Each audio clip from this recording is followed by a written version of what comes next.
அவருடைய பிரகாரங்களில் வாசம் பண்ணும்படி அவர் தெரிந்து கொண்டு சேர்த்து கொள்ளுகிற எவரும் பாக்கியவான்களாக இருக்கிறார்கள். அப்படிதானங்க? வாசிக்கலாமா? 65ஆம் சங்கீதம் 4வது வசனம் வாசிக்கலாமா? உம்முடைய பிரகாரங்களில் வாசமாய் இருக்கும்படி நீர் தெரிந்து கொண்டு சேர்த்து கொள்ளுகிறவன் பாக்கியவான். உம்முடைய பரிசுத்த ஆலயமாகிய உமது வீட்டின் நன்மையால் திருப்தியாகும். அவருடைய வீட்டின் நன்மையினால் திருப்தியாகும். 122ஆம் சங்கீதம் சொல்லுது, என் தேவனுடைய கர்த்தருடைய ஆலயத்தின் நிமித்தம் உனக்கு என்ன உண்டாகும்? நன்மை உண்டாகும். அவருடைய பேரின்ப நதியினால் நம்முடைய தாகத்தை எல்லாம் தீர்த்து வைப்பார். எல்லாவற்றையும் எல்லாவற்றாலும் நிரப்புகிற தலையாகிய அவருக்கு சபையிலே ஸ்தோத்திரம் உண்டாகட்டும். ಎಲ್ಲವನ್ನು ಎಲ್ಲದಿಂದ ತುಂಬುವ ಆತನ ತಲೆ ಶಿರನಾಗಿರುವ ಆತನಿಗೆ ಸ್ತೋತ್ರ ಉಂಟಾಗಲಿ ಅಂತ. அவர் எல்லாவற்றினாலும் நிரப்புகிறவர். ಸರ್ವದಿಂದ ಆತನು ತುಂಬುವನಾಗಿದ್ದಾನೆ. வேதம் சொல்லுது, ಸತ್ಯವೇದ ಹೇಳುತ್ತದೆ, இந்த ஆலயத்துல ಈ ಆಲಯದಲ್ಲಿ வரும்படி ಬರುವುದಕ್ಕೆ தெரிந்து கொண்டு ಆರಿಸಿಕೊಂಡು சேர்த்து கொள்கிற மனுஷன், ದೇವರಿಂದ ಸೇರಿಸಲ್ಪಡುವ ಮನುಷ್ಯನು பாக்கியவான். ಅವನು ಧನ್ಯನಾಗಿದ್ದಾನೆ. யாரெல்லாம் இந்த ஆலயத்துக்குள்ள வந்திருக்கீங்க? கை தூக்குங்க பாப்போம். ಯಾರೆಲ್ಲ ಒಂದು ದೇವರ ಆಲಯಕ್ಕೆ ಬಂದಿದ್ದೀರಾ? கொஞ்சம் எழும்பி சொல்லுங்களேன். இது ಹೇಳಬಹುದಾ? தேவனுடைய ஆலயத்தில் வரும்படி தெரிந்து கொண்டு சேர்த்து கொள்ளப்பட்ட நீ பாக்கியவான். ದೇವರಿಂದ ಆದುಕೊಂಡು ಸೇರಿಸಲ್ಪಟ್ಟ ನೀನು ಧನ್ಯನು. ரெண்டு பேரும் கையை தூக்கி சொல்றாங்க. ஓகே, பக்கத்தில் உள்ளவங்களை வாழ்த்துங்க. பக்கத்தில் சோதரம் சோதரம். ஆமாம், இன்னைக்கு சர்ச்சுக்கு வந்திருக்கிற நீ பிளஸட் பர்சன். ஓகே, ஆமாம், இன்னைக்கு ஆலயத்துக்கு வந்திருக்கிற நீ ஆசீர்வதிக்கப்பட்டவன். ದೇವರ ಆಲಯಕ್ಕೆ ಬಂದಿರುವ ನೀನು ಆಶೀರ್ವದಿಸಲ್ಪಟ್ಟವன். ஹல்லேலூயா, ஹல்லேலூயா. உட்காருங்க, ಕೂತ್ಕೊಳ್ಳೋಣ. 5ஆம் சங்கீதத்தில் தாவீது அதான் சொல்லுகிறான். 5ನೇ ಕೀರ್ತನೆಯಲ್ಲಿ ದಾವೀದ ಅದನ್ನೇ ಹೇಳುತ್ತಾನೆ, நானோ உம்முடைய மிகுந்த கிருபையினால் ஆலயத்துக்குள் பிரவேசி. ನಾನಾದರೂ ನಿನ್ನ ಮಹಾ ಕರುಣೆಯಿಂದ ನಿನ್ನ ಆಲಯಕ್ಕೆ ಪ್ರವೇಶ ಮಾಡಿ. அவருடைய கிருபையும் தயவும் இல்லைன்னா ஆலயத்துக்கு வர முடியாது. ದೇವರ ಕೃಪೆ ದಯೆ ಇಲ್ಲದೆ ಇದ್ದರೆ ದೇವರ ಆಲಯಕ್ಕೆ ಬರಲು ஒரு அலுவலகத்துக்குள் கடந்து செல்ல வேண்டும் என்று சொன்னால், ನೋಡಿ, ಒಂದು ಆಫೀಸ್ ಒಳಗೆ ಹೋಗಬೇಕಾದ್ರೆ அந்த அதிகாரியுடைய அனுமதி தேவை. ಮೇಲಿರುವ ಅಧಿಕಾರಿನ ಅನುಮತಿ ಬೇಕು. அந்த அனுமதி இல்லாவிட்டால் ಅನುಮತಿ ಇಲ್ಲದೆ அவன் சொல்லுவான், ஆபீஸ்க்குள்ளே இருந்துகிட்டே சொல்லுவான், ஐ ஆம் பிஸி நவ, டோன்ட் கம் நவ. ಆತನ ಹೇಳ್ತಾನೆ, ನಾನು ಇವಾಗ ಬಿಸಿ ಇದ್ದೀನಿ, ನೀವು ಬರಬೇಕಿಲ್ಲ ಅಂತ. ஐ ஹவ் பீன், நான் இன்னொரு வேலையில நான் ஈடுபட்டிருக்கேன், நீ உன்னை பார்க்கறதுக்கு இப்போ நான் ரெடி இல்லை, ನನಗೆ ಬೇರೆ ಅಪಾಯಿಂಟ್ಮೆಂಟ್ ಇದೆ, ನೀನು ಬರಕ್ಕೆ ಇವಾಗ ಸಮಯವಿಲ್ಲ ಅಂತ ಹೇಳ್ತಾರೆ. சில நேரத்தில் தேவனுடைய சமூகத்தில் வர முடியாதபடி நம்ம மைண்ட் டைவர்ட் ஆகி போச்சுன்னா இதை மனசுக்குள்ள வைத்துக்கொள்ள. ಕೆಲ ಸಮಯ ನಮ್ಮ ಮನಸ್ಸು ದೇವರ ಸಮೂಹಕ್ಕೆ ಬರದಂತೆ ಡೈವರ್ಟ್ ಆಗಿ ಹೋದ್ರೆ ಇದನ್ನು ಜ್ಞಾಪಕ ಮಾಡಬೇಕು ನಾವು. தேவ சமூகம் நம்முடைய வாழ்க்கையின் மேன்மையா இருக்கணும். ದೇವರ ಸಮೂಹವೇ ನಮ್ಮ ಜೀವನದ ಗೌರವವಾಗಿರಬೇಕು. ஹல்லேலூயா, ஹல்லேலூயா, ஹல்லேலூயா, ஹல்லேலூயா. பக்தன் பாடுகிறார், கர்த்தர் சமூகம் என் வாழ்வின் மேன்மையே. ஹல்லேலூயா, ஹல்லேலூயா. கர்த்தர் இயேசு ராஜா அங்க என்ன செய்கிறார்? கிரியை செய்கிறவராக இருக்கிறார். தேவர ಸಮೂಹ ನನ್ನ ಜೀವನ. அந்த ஒரு கவி மாத்திரம் பாடலாமா? ஓகே. கர்த்தர் சமூகம் என் வாழ்வின் மேன்மையே, கர்த்தர் இயேசு ராஜன் என்றும் உயர்ந்து நிற்கிறார். கர்த்தர் சமூகம் என் வாழ்வின் மேன்மையே, கர்த்தர் இயேசு ராஜன் என்றும் உயர்ந்து நிற்கிறார். அல்லேலூயா, என் ஆவி பாடுதே, அல்லேலூயா, என் ஆவி பாடுதே. ஆராதனை அழகு என்னை கவர்ந்து கொண்டதே, ஆராதனை அழகு என்னை கவர்ந்து கொண்டதே. ஆராதிக்க கூடினோம், ஆர்ப்பரித்து பாடிடுவோம், ஆராதிக்க கூடினோம், ஆர்ப்பரித்து பாடிடுவோம். ஹல்லேலூயா. அப்போ ஆராதனை நேரத்தில் நான் ஊருக்கு போகணுன்னா ஏதோ ஆண்டவர் என் மேலே கோபமாக இருக்கிறாரு, அதனால தான் இன்னைக்கு நம்மளை ஊருக்கு அனுப்பிட்டாரு. ஓகே, ಆರಾಧನೆ ಸಮಯದಲ್ಲಿ ಬೇರೆಲ್ಲ ಊರಿಗೆ ಹೋಗಬೇಕಾಗಿ ನಮಗೆ ಸ್ಥಿತಿ ಬಂದರೆ ಏನಂತ ಅರ್ಥ ಅಂದರೆ ದೇವರು ಏನೋ ನಮ್ಮ ಮೇಲೆ ಕೋಪವಾಗಿದ್ದಾನೆ, ಅದಕ್ಕೆ ನಮ್ಮನ್ನು ಸೇರಿಸ್ತಾ ಇಲ್ಲ. பாட்டிக்கு காது குத்துறாங்க, நீ கரெக்டாக 10 மணிக்கு வந்துடணும்னு யாராவது சொன்னாங்கன்னா ஆண்டவர் நம்மகிட்ட கொஞ்சம் ரோஷமாக இருக்கிறாருன்னு சொல்லி சனிக்கிழமை அழுது மனம் திரும்பி கரெக்டாக ஞாயிற்றுக்கிழமை வந்துடணும். ಅಜ್ಜಿಗೆ ಫಂಕ್ಷನ್ ಇದೆ ಬಾ ಅಂತ ಕರೆದ್ರೆ ಭಾನುವಾರ ಶನಿವಾರನೇ ದೇವರ ಬಳಿ ನಮ್ಗೆ ಏನೋ ಕೊರತೆ ಇದೆ ಅಂತ ನೀವು ಮನಸಾಂತರ ಒಂದು ದೇವರ ಬಳಿ ಸರಿಯಾಗಿರಿ. ஹல்லேலூயா. ஹல்லேலூயா. நமக்கு தேவனை ஆராதிக்கிறது தான் மேன்மை. ನಮಗೆ ದೇವರನ್ನು ಆರಾಧಿಸುವುದೇ காரணம் அவர் ஒருத்தர் தான் இந்த பூமியில இருக்கும்போது நம்மளோட இருக்கிறவர். ಏಕೆಂದರೆ ಆತನು ಒಬ್ಬನೇ ಭೂಲೋಕದಲ್ಲಿ ಇರುವಾಗಲೂ ನಮ್ಮ ಸಂಗಡ ಇರುತ್ತಾನೆ. வானத்துக்கு போனாலும் அவர் நம்மளோட இருக்கிறவர். ಆಕಾಶದಲ್ಲಿ ಹೋದರೂ ಆತನು ನಮ್ಮ ಸಂಗಡ ಇರುತ್ತಾನೆ. ஹல்லேலூயா. ஹல்லேலூயா. சிலவங்க சொல்லுவாங்க சொந்த பந்தெல்லாம் விட்டுட்டு பாஸ்டர் சொல்ற மாதிரி நாங்கள் ஞாயிற்றுக்கிழமை வந்த என்ன ஆகும்னு சொல்லி சொந்த பந்தம் எல்லாம் பந்தம் இருக்கும் வரைக்கும் தான் பிரியமானவர்களே பந்தாவாணி சுத்துற வரைக்கும் தான் சொந்த பந்தம் எல்லாம் வரும். ஆனா பரலோகத்துக்கு வாங்க கூட வராது. ஹல்லேலூயா. ஹல்லேலூயா. தாவீது சொல்லுகிறான், தாவீதன் ಹೇಳುತ್ತಾನೆ, இந்த பூமியில இருக்கும் வரைக்கும் உம்முடைய விருப்பம், ಈ ಭೂಲೋಕದಲ್ಲಿ ಇರುವ ತನಕ ನಿನ್ನ ಆಸೆ, பரலோகத்திலும் அவர்தான் நமக்கு தஞ்சம். ಪರಲೋಕದಲ್ಲಿ ಆತನೇ ನಮಗೆ ಆಶ್ರಯ. பரலோகத்தில் உம்மை தவிர எனக்கு யாருண்டு, பூலோகத்தில் உம்மை தவிர விருப்பம் ஏதுவும் இல்லை. அல்லேலூயா. ஹல்லேலூயா. அப்போ முதல் நாள் கர்த்தருடைய நாள், முதல் வேலை கர்த்தருடைய ஆலயத்தில் போய் ஆராதிக்கிற வேலை. ಮೊದಲನೇ ದಿನ ಇದು ಕರ್ತರ ದಿನ, ಮೊದಲ ಕೆಲಸ ನಾವು ಮಾಡಬಹುದು ಕರ್ತನ ಸಮೂಹದಲ್ಲಿ. வேதம் சொல்கிறது ಸತ್ಯವೇದ உம்முடைய ಹೇಳುತ್ತದೆ, பிரகாரங்களில் வாசமா இருக்கும்படி ನಿಮ್ಮ ಅಂಗಳದಲ್ಲಿ ವಾಸವಾಗಿರುವುದಕ್ಕೆ தெரிந்து கொண்டு ನೀವು ಆರಿಸಿ சேர்த்துக் கொள்ளுகிற மனுஷன் ಸೇರಿಸುವ ಮನುಷ್ಯ பாக்கியவான். ಆತನು ಧನ್ಯನಾಗಿದ್ದಾನೆ. கர்த்தருடைய நாமத்துக்கு மகிமை உண்டாவதாக. ಕರ್ತರ ನಾಮಕ್ಕೆ ಮಹಿಮೆ. சங்கீதம் 33:12 சொல்லுகிறது. 33ನೇ ಕೀರ್ತನೆ 12ನೇ ವಾಕ್ಯ வாசிங்க பார்க்கலாம். கர்த்தரை தங்களுக்கு தெய்வமாக கொண்ட ஜாதியும், கர்த்தரை தங்களுக்கு தெய்வமாய் கொண்ட ஜனமும், அவர் தமக்கு சுதந்திரமாக தெரிந்து கொண்ட இது என்னுடைய பிள்ளையா இருக்க வேண்டும் என்று கர்த்தர் தெரிந்து கொண்டதான ஜனமும் பாக்கியம் உள்ளது. பாக்கியம் உள்ளவர்கள். அப்ப தெரிந்து கொள்ளப்பட்டவர்கள் பாக்கியவான்கள். ನೋಡಿ, ದೇವರಿಂದ ಆರಿಸಲ್ಪಟ್ಟವರು ಧನ್ಯರು. ஹல்லேலூயா. ஹல்லேலூயா. கர்த்தருடைய நாமத்துக்கு மகிமை உண்டாவதாக. ಕರ್ತರ ನಾಮಕ್ಕೆ ಮಹಿಮೆ. கர்த்தரால் யார் ஒருவன் அவருடைய பிள்ளையா இருக்க வேண்டும் என்று தெரிந்து கொள்ளுகிறாரோ, ಯಾರು ದೇವರಿಂದ ತನ್ನ ಮಗುವಾಗಿರಬೇಕೆಂದು ಆರಿಸಿಕೊಳ್ಳಲ್ಪಡುತ್ತಾರೆ, என்னுடைய எல்லா ஆசீர்வாதத்துக்கும் இவன்தான் என்று சொல்லி தெரிந்து கொள்ளுகிறாரோ, ಯಾರು ಒಂದು ಮನುಷ್ಯ ನೋಡಿ ಎಲ್ಲ ಆಶೀರ್ವಾದಕ್ಕೆ ಇವನೇ ಒಬ್ಬನು ಯೋಗ್ಯನಂತ ಹೇಳುತ್ತಾರೋ அவன் பாக்கியவான். ಆ ಮನುಷ್ಯನು ಧನ್ಯನು. யார் ஒருவர்? ಯಾರೊಬ್ಬನು? இவர் ஒருவர் தான் என் தேவன். ದೇವರ ನೋಡಿ ಈತನ ಒಬ್ಬನೇ ನನ್ನ ದೇವರು, இவர் தான் என்னுடைய பிரதமம், ಈತನೇ ನನ್ನ ಎಲ್ಲ ಕಾರ್ಯ. இவரை விட்டால் எனக்கு வேறு யாரும் இல்லை. ಈತನನ್ನು ಬಿಟ್ಟರೆ ನನಗೆ ಬೇರೆ ಯಾರು ಇಲ್ಲ. அவரை தெய்வமாய் கொண்ட ஜனமும் பாக்கியம் உள்ளது. ಆತನನ್ನು ದೇವರಾಗಿಟ್ಟರು ಆ ಮನುಷ್ಯನು ಆತನು ಧನ್ಯನು. கர்த்தருடைய நாமத்துக்கு மகிமை உண்டாவதாக. ಕರ್ತರ ನಾಮಕ್ಕೆ ಮಹಿಮೆ. அழைக்கப்பட்டவர்கள் அநேகர் இருக்கலாம். ನೋಡಿ, ಕರೆಯಲ್ಪಟ್ಟವರು ಅನೇಕರಿರಬಹುದು. நிறைய பேர் சூட்டு கோட்டு போட்டு இன்டர்வியூக்கு போகலாம். ಸೂಟ್ ಕೋಟ್ ಹಾಕೊಂಡು ಇಂಟರ್ವ್ಯೂಗೆ ಅನೇಕರು ಹೋಗಬಹುದು. அதிலே யார் தெரிந்து கொள்ளப்பட்டார்களோ அவர்கள் தான் பாக்கியவான்கள். ಅಲ್ಲಿ ಯಾರು ಆರಿಸಲ್ಪಡುತ್ತಾರೋ ಅವರೇ ಧನ್ಯರಲ್ವಾ? யார் அதுல செலக்ட் ஆகுறாங்களோ அதான் பாக்கியவான்கள். ಯಾರಲ್ಲಿ ಸೆಲೆಕ್ಟ್ ಆಗ್ತಾರೋ ಅವರೇ ಧನ್ಯ. செய்தி புரிந்து கொண்டவங்க ஒரு ஹல்லேலூயா சொல்லுங்க பாப்போம். ಅರ್ಥ ಆದವರು ಮಾತ್ರ ಹಲ್ಲೆಲೂಯಾ. கர்த்தருடைய நாமத்துக்கு மகிமை உண்டாவதாக. ಕರ್ತರ ನಾಮಕ್ಕೆ ಮಹಿಮೆ ಉಂಟಾಗಲಿ. நிறைய பேரை கம்பெனி கால் ஃபார் பண்ணலாம். ಇಂಟರ್ವ್ಯೂಗೆ ಅನೇಕರನ್ನು ಕಂಪನಿ ಕರೆಯಬಹುದು. ஆனா யார் செலக்டட் ஆனாங்களோ, ಯಾರು ಸೆಲೆಕ್ಟೆಡ್ ಆಗುತ್ತಾರೋ அவர்கள் தான் பாக்கியவான்கள். ಅವರೇ ಧನ್ಯರು. வேதம் சொல்லுகிறது, ಸತ್ಯವೇದ ಹೇಳುತ್ತದೆ, மத்தேயு எழுதின சுவிசேஷம் ಮತ್ತಾಯನ ಸುವಾರ್ತೆ பிரியமானவர்களே 22ஆம் அதிகாரத்துக்கு திருப்புவோம். 22ನೇ ಅಧ್ಯಾಯಕ್ಕೆ மத்தேயு எழுதின சுவிசேஷம் 22ஆம் அதிகாரம் 14வது வசனம். 22ನೇ ಅಧ್ಯಾಯ 14ನೇ ವಾಕ್ಯ. அந்தபடியே அழைக்கப்பட்டவர்கள் அநேகர், அநேகர் அழைக்கப்பட்டவர்கள், தெரிந்து கொள்ளப்பட்டவர்களோ சிலர் என்றார். ஆனால் தெரிந்து கொள்ளப்பட்டவர்கள் சிலர். ಕರೆಯಲ್ಪಟ್ಟವರು ಅನೇಕರು ಇರುತ್ತಾರೆ, ಆದರೆ ಆರಿಸಲ್ಪಟ್ಟವರು ಸ್ವಲ್ಪ ಜನವೇ ಅಂತ ಹೇಳಿದರು. ஹல்லேலூயா. ಹಲ್ಲೆಲೂಯಾ. ஹல்லேலூயா. ಹಲ್ಲೆಲೂಯಾ. அழைக்கப்பட்டவர்கள் அநேகர் இருக்கலாம். ಅನೇಕ ಜನರನ್ನು ದೇವರು ಕರೆಯಬಹುದು. எனக்கு இன்னைக்கு பிரியமானவர்களே, இந்த ஐடி கம்பெனியில் எனக்கு இன்னைக்கு ஒரு இன்டர்வியூ இருக்குது, என்னை கால் ஃபார் பண்ணியிருக்கிறார்கள் என்று நான் போகலாம். ಈ ಇಂಟರ್ವ್ಯೂ ಈ ಕಂಪನಿಗೆ ಕರೆದಿದೆ ಅಂತ ಹೋಗಬಹುದು. I can go. ಹೋಗಬಹುದು, ಆ company But I should be selected person. ಆದರೆ ಅಲ್ಲಿ ನಾನು ಆರಿಸಲ್ಪಟ್ಟವನಾಗಿರಬೇಕು. ஹல்லேலூயா.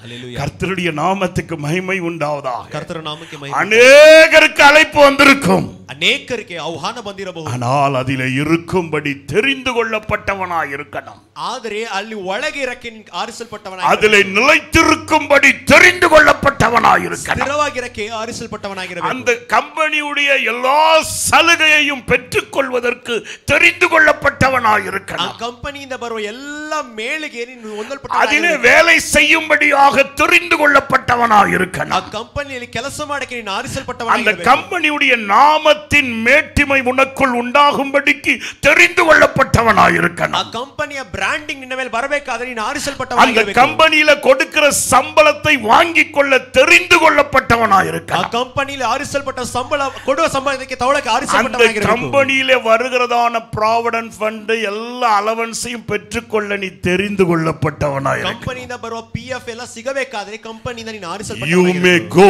to that interview, ಇಂಟರ್ವ್ಯೂಗೆ ಒಂದು ವೇಳೆ ಹೋಗಬಹುದು, but you should be selected in that company. ಆದರೆ ಆ ಕಂಪನಿ ನಿನ್ನನ್ನು ಆರಿಸಬೇಕು. நீ தேவனுடைய ராஜ்யத்திலே தெரிந்தெடுத்துக் கொள்ளப்பட்டவனாயிருக்கவன். ದೇವರ ರಾಜ್ಯದಲ್ಲಿ ನೀನು ಆರಿಸಲ್ಪಟ್ಟವನಾಗಿರಬೇಕು. இன்று தேவனை ஆராதிக்கும்படிக்கு ಇವತ್ತು ದೇವರನ್ನು தெரிந்து கொள்ளப்பட்டு ஆரிசல்பட்டு அவருடைய பிரகாரங்களில் சேர்த்துக் கொள்ளப்பட்ட நீ ಆತನ ಅಂಗಳದಲ್ಲಿ ಸೇರಿಸಲ್ಪಟ್ಟ ನೀನು பாக்கியவானாயிருக்கிறாய். ಧನ್ಯನಾಗಿದ್ದೀಯ. தேவனுடைய வீட்டின் நன்மையினாலே ದೇವರ ಮನೆಯ என் தேவன் உன்னை திருப்தியாக்குவார். ದೇವನನ್ನು ತೃಪ್ತಿಪಡಿಸಲಿದ್ದಾನೆ. விசுவாசிக்கிறவர்கள் ஆமென் சொல்லுவோமா? ನಂಬುವವರು ಆಮೆನ್ உன்னை ಹೇಳಬಹುದಾ? திக்கற்றவனாய் விட மாட்டார். ದಿಕ್ಕಿಲ್ಲದೆ ದೇವರು ಬಿಡುವುದಿಲ್ಲ. எதிலையும் உன்னை குறைந்து போக விட மாட்டார். ಯಾವುದರಲ್ಲಿ ಕೊರತೆ ಆಗಿರಕ್ಕೆ ದೇವರು என்றைக்கும் உன்னை கீழே போக விட மாட்டார். ಯಾವಾಗಲೂ ಕೆಳಗೆ ಹೋಗಕ್ಕೆ ದೇವರು தம்முடைய நாமத்தின் நிமித்தம் உன்னை நடத்துகிறவர். ದೇವರು ತನ್ನ ಹೆಸರಿನ ಮುಖಾಂತರ தம்முடைய ஆலயத்தின் நிமித்தம் உனக்கு நன்மை செய்கிறவர். ತನ್ನ ಆಲಯದ ಮುಖಾಂತರ ನಿನಗೆ ಶುಭ தம்முடைய ಮಾಡುತ್ತಾನೆ. ராஜ்யத்தின் நன்மைகளை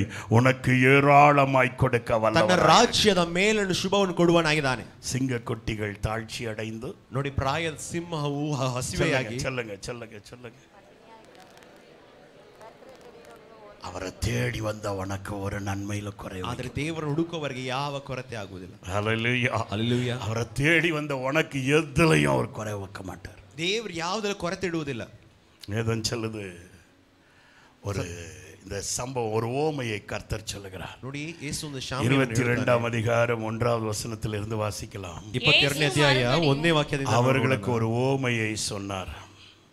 இயேசு இந்த மறுபடியும் நாட்கள்ல கடந்த 5ஆம் தேதியில், பிப்ரவரி மாதம் 5ஆம் தேதியில இருந்து நம்முடைய சபையிலே 50 நாளாக ஜெபங்கள் நடந்து கொண்டு இருக்கிறது.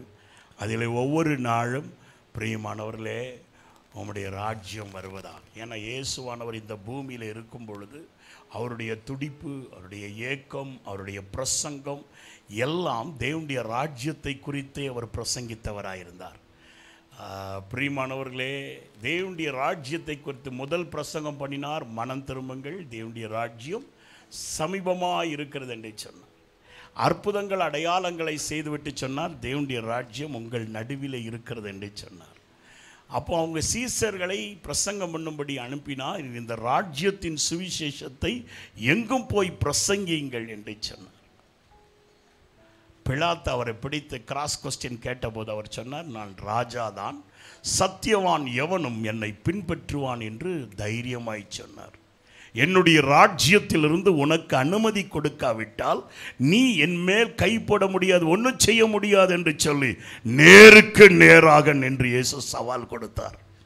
ಯೇಸು ಬಂದ್ಬಿಟ್ಟು ತನ್ನ ಭೂಲೋಕಕ್ಕೆ ಬಂದಾಗ ದೇವರ ರಾಜ್ಯ ಹತ್ರ ಇದೆ, ಮಾನಸಾಂತರ ಹೊಂದಿ ಅಂತ ಶುರು ಮಾಡಿದನು. ಆದರೆ ಅದ್ಭುತ ಸೂಚಕ ಕಾರ್ಯ ಮಾಡುವಾಗ ಆತನು ಹೇಳಿದ ಮಾತೇನೆಂದರೆ, ದೇವರ ರಾಜ್ಯ ನಿಮ್ಮ ಮಧ್ಯದಲ್ಲಿದೆ ಅಂತ. ಅದೇ ಇದು ಕೊನೆಯದಲ್ಲಿ ಪಿಲಾತನ ಬಳಿ ಪಿಲಾತನು ಕ್ರಾಸ್ ಕ್ವೆಶ್ಚನ್ ಕೇಳುವಾಗ ಯೇಸು ಹೇಳಿದನು, ನನ್ನ ರಾಜ್ಯದಿಂದ ನಿನಗೆ ಅನುಮತಿ ಸಿಕ್ಕಿದರೆ ನೀನು ನನ್ನ ಮೇಲೆ ಅದು ಕೈ ಇಡಬಹುದು ಅಂತ ಹೇಳುತ್ತಾ ಇದ್ದನು. தேவன் ராஜ்யத்துக்குரியவர். ದೇವರ ರಾಜ್ಯದಲ್ಲಿ நாமும் அவருடைய ராஜ்யத்துக்குரிய. ನಾವು ಆತನ ರಾಜ್ಯದಲ್ಲಿ ಸೇರಿದವರಾಗಿದ್ದೇವೆ. விசுவாசிக்கிறவங்க ஒரு ஆமென் சொல்லலாமா? ನಂಬುವವರ ಆಮೆನ್ ಹೇಳಬಹುದಾ? நமக்காய் ஒரு ராஜ்யத்தை வைத்திருக்கிறார். ನಮಗೋಸ್ಕರ ಆತನ ಒಂದು ರಾಜ್ಯ, நம்மை அவருடைய ராஜ்யத்தில் சேர்த்திருக்கிறார். ನಮ್ಮನ್ನು ತನ್ನ ರಾಜ್ಯದೊಳಗೆ அந்த ராஜ்யத்தை குறித்த அநேக ரகசியங்களை ஓமையாக தேவன் சொன்னார். ದೇವರು ತನ್ನ ರಾಜ್ಯದ ಬಗ್ಗೆ ಅನೇಕ ರಹಸ್ಯವನ್ನು ಶಾಮ್ಯಗಳಲ್ಲಿ இதை நாங்கள் கடந்த நாட்களில் தியானித்துக் கொண்டு வந்தோம். ಇದನ್ನು ಹಿಂದಿನ ದಿನದಲ್ಲಿ ನಾವು ಧ್ಯಾನಿಸುತ್ತಾ ಇದ್ದೇವೆ. கர்த்தருடைய நாமத்துக்கு மகிமை உண்டாவதாக. ಕರ್ತನ ನಾಮಕ್ಕೆ ಮಹಿಮೆ ಉಂಟಾಗಲಿ. ஆனபடியால் தான் வேதம் சொல்லுகிறது, ಅದರಿಂದಲೇ ಸತ್ಯವೇದ இயேசு மறுபடியும் அவர்களுக்கு ஒரு ஓமையை சொன்னார். ಯೇಸು ಮತ್ತೆ ಅವರಿಗೆ ಶಾಮ್ಯದಿಂದ ಬೋಧಿಸಿದರು. அது எப்படிப்பட்ட ஓமை என்று சொன்னால், ಯಾವ ರೀತಿಯಾದ ಶಾಮ್ಯ? ஒரு ராஜா இருந்தார். ಒಂದು ಅರಸನಿದ್ದ. அந்த ராஜாவுடைய மகனுக்கு கல்யாணத்துக்கு விருந்துக்கு அழைத்தார். வாசிங்க 2வது வசனம். ಅರಸನ ಮಗನಿಗೆ ಮದುವೆಗೆ ಕರೆದರು. பரலோக ராஜ்யம் தன் குமாரனுக்கு கல்யாணம் செய்த ஒரு ராஜாவுக்கு ஒப்பாயிருக்கிறது. கல்யாணம் செய்து கொடுக்கிற ஒரு ராஜாவுக்கு ஒப்பாயிருக்கிறது. நமக்கு ஒரு ராஜா இருக்கிறார். ನೋಡಿ, ನಮಗೆ ಒಂದು ಅರಸನಿದ್ದಾನೆ. ஏசாயா தீர்க்கதரிசன புஸ்தகம் 32ஆம் அதிகாரத்தில் வாசிக்கும் போது பார்க்கிறோம், ஏசாயா 32ನೇ ಅಧ್ಯಾಯದಲ್ಲಿ ನೋಡುವಾಗ நமக்கு ஒரு ராஜா இருக்கிறார். ನಮಗೆ ಒಂದು ಅರಸನಿದ್ದಾನೆ. கர்த்தருடைய நாமத்துக்கு மகிமை உண்டாவதாக. 1-2 வசனங்களை வாசிக்க போகலாம். 2ನೇ ವಾಕ್ಯ ಓದಿ. இதோ ஒரு ராஜா நமக்கு இருக்கிறார், நீதியாக அரசாளுவார், அவர் நீதினால் அரசாளுவார், பிரபுக்களும் நியாயமாக துரத்தனம் பண்ணுவார்கள், நியாயமாக அவருடைய ஆளுகையின் கீழ் துரைத்தனம் பண்ணுவார்கள்.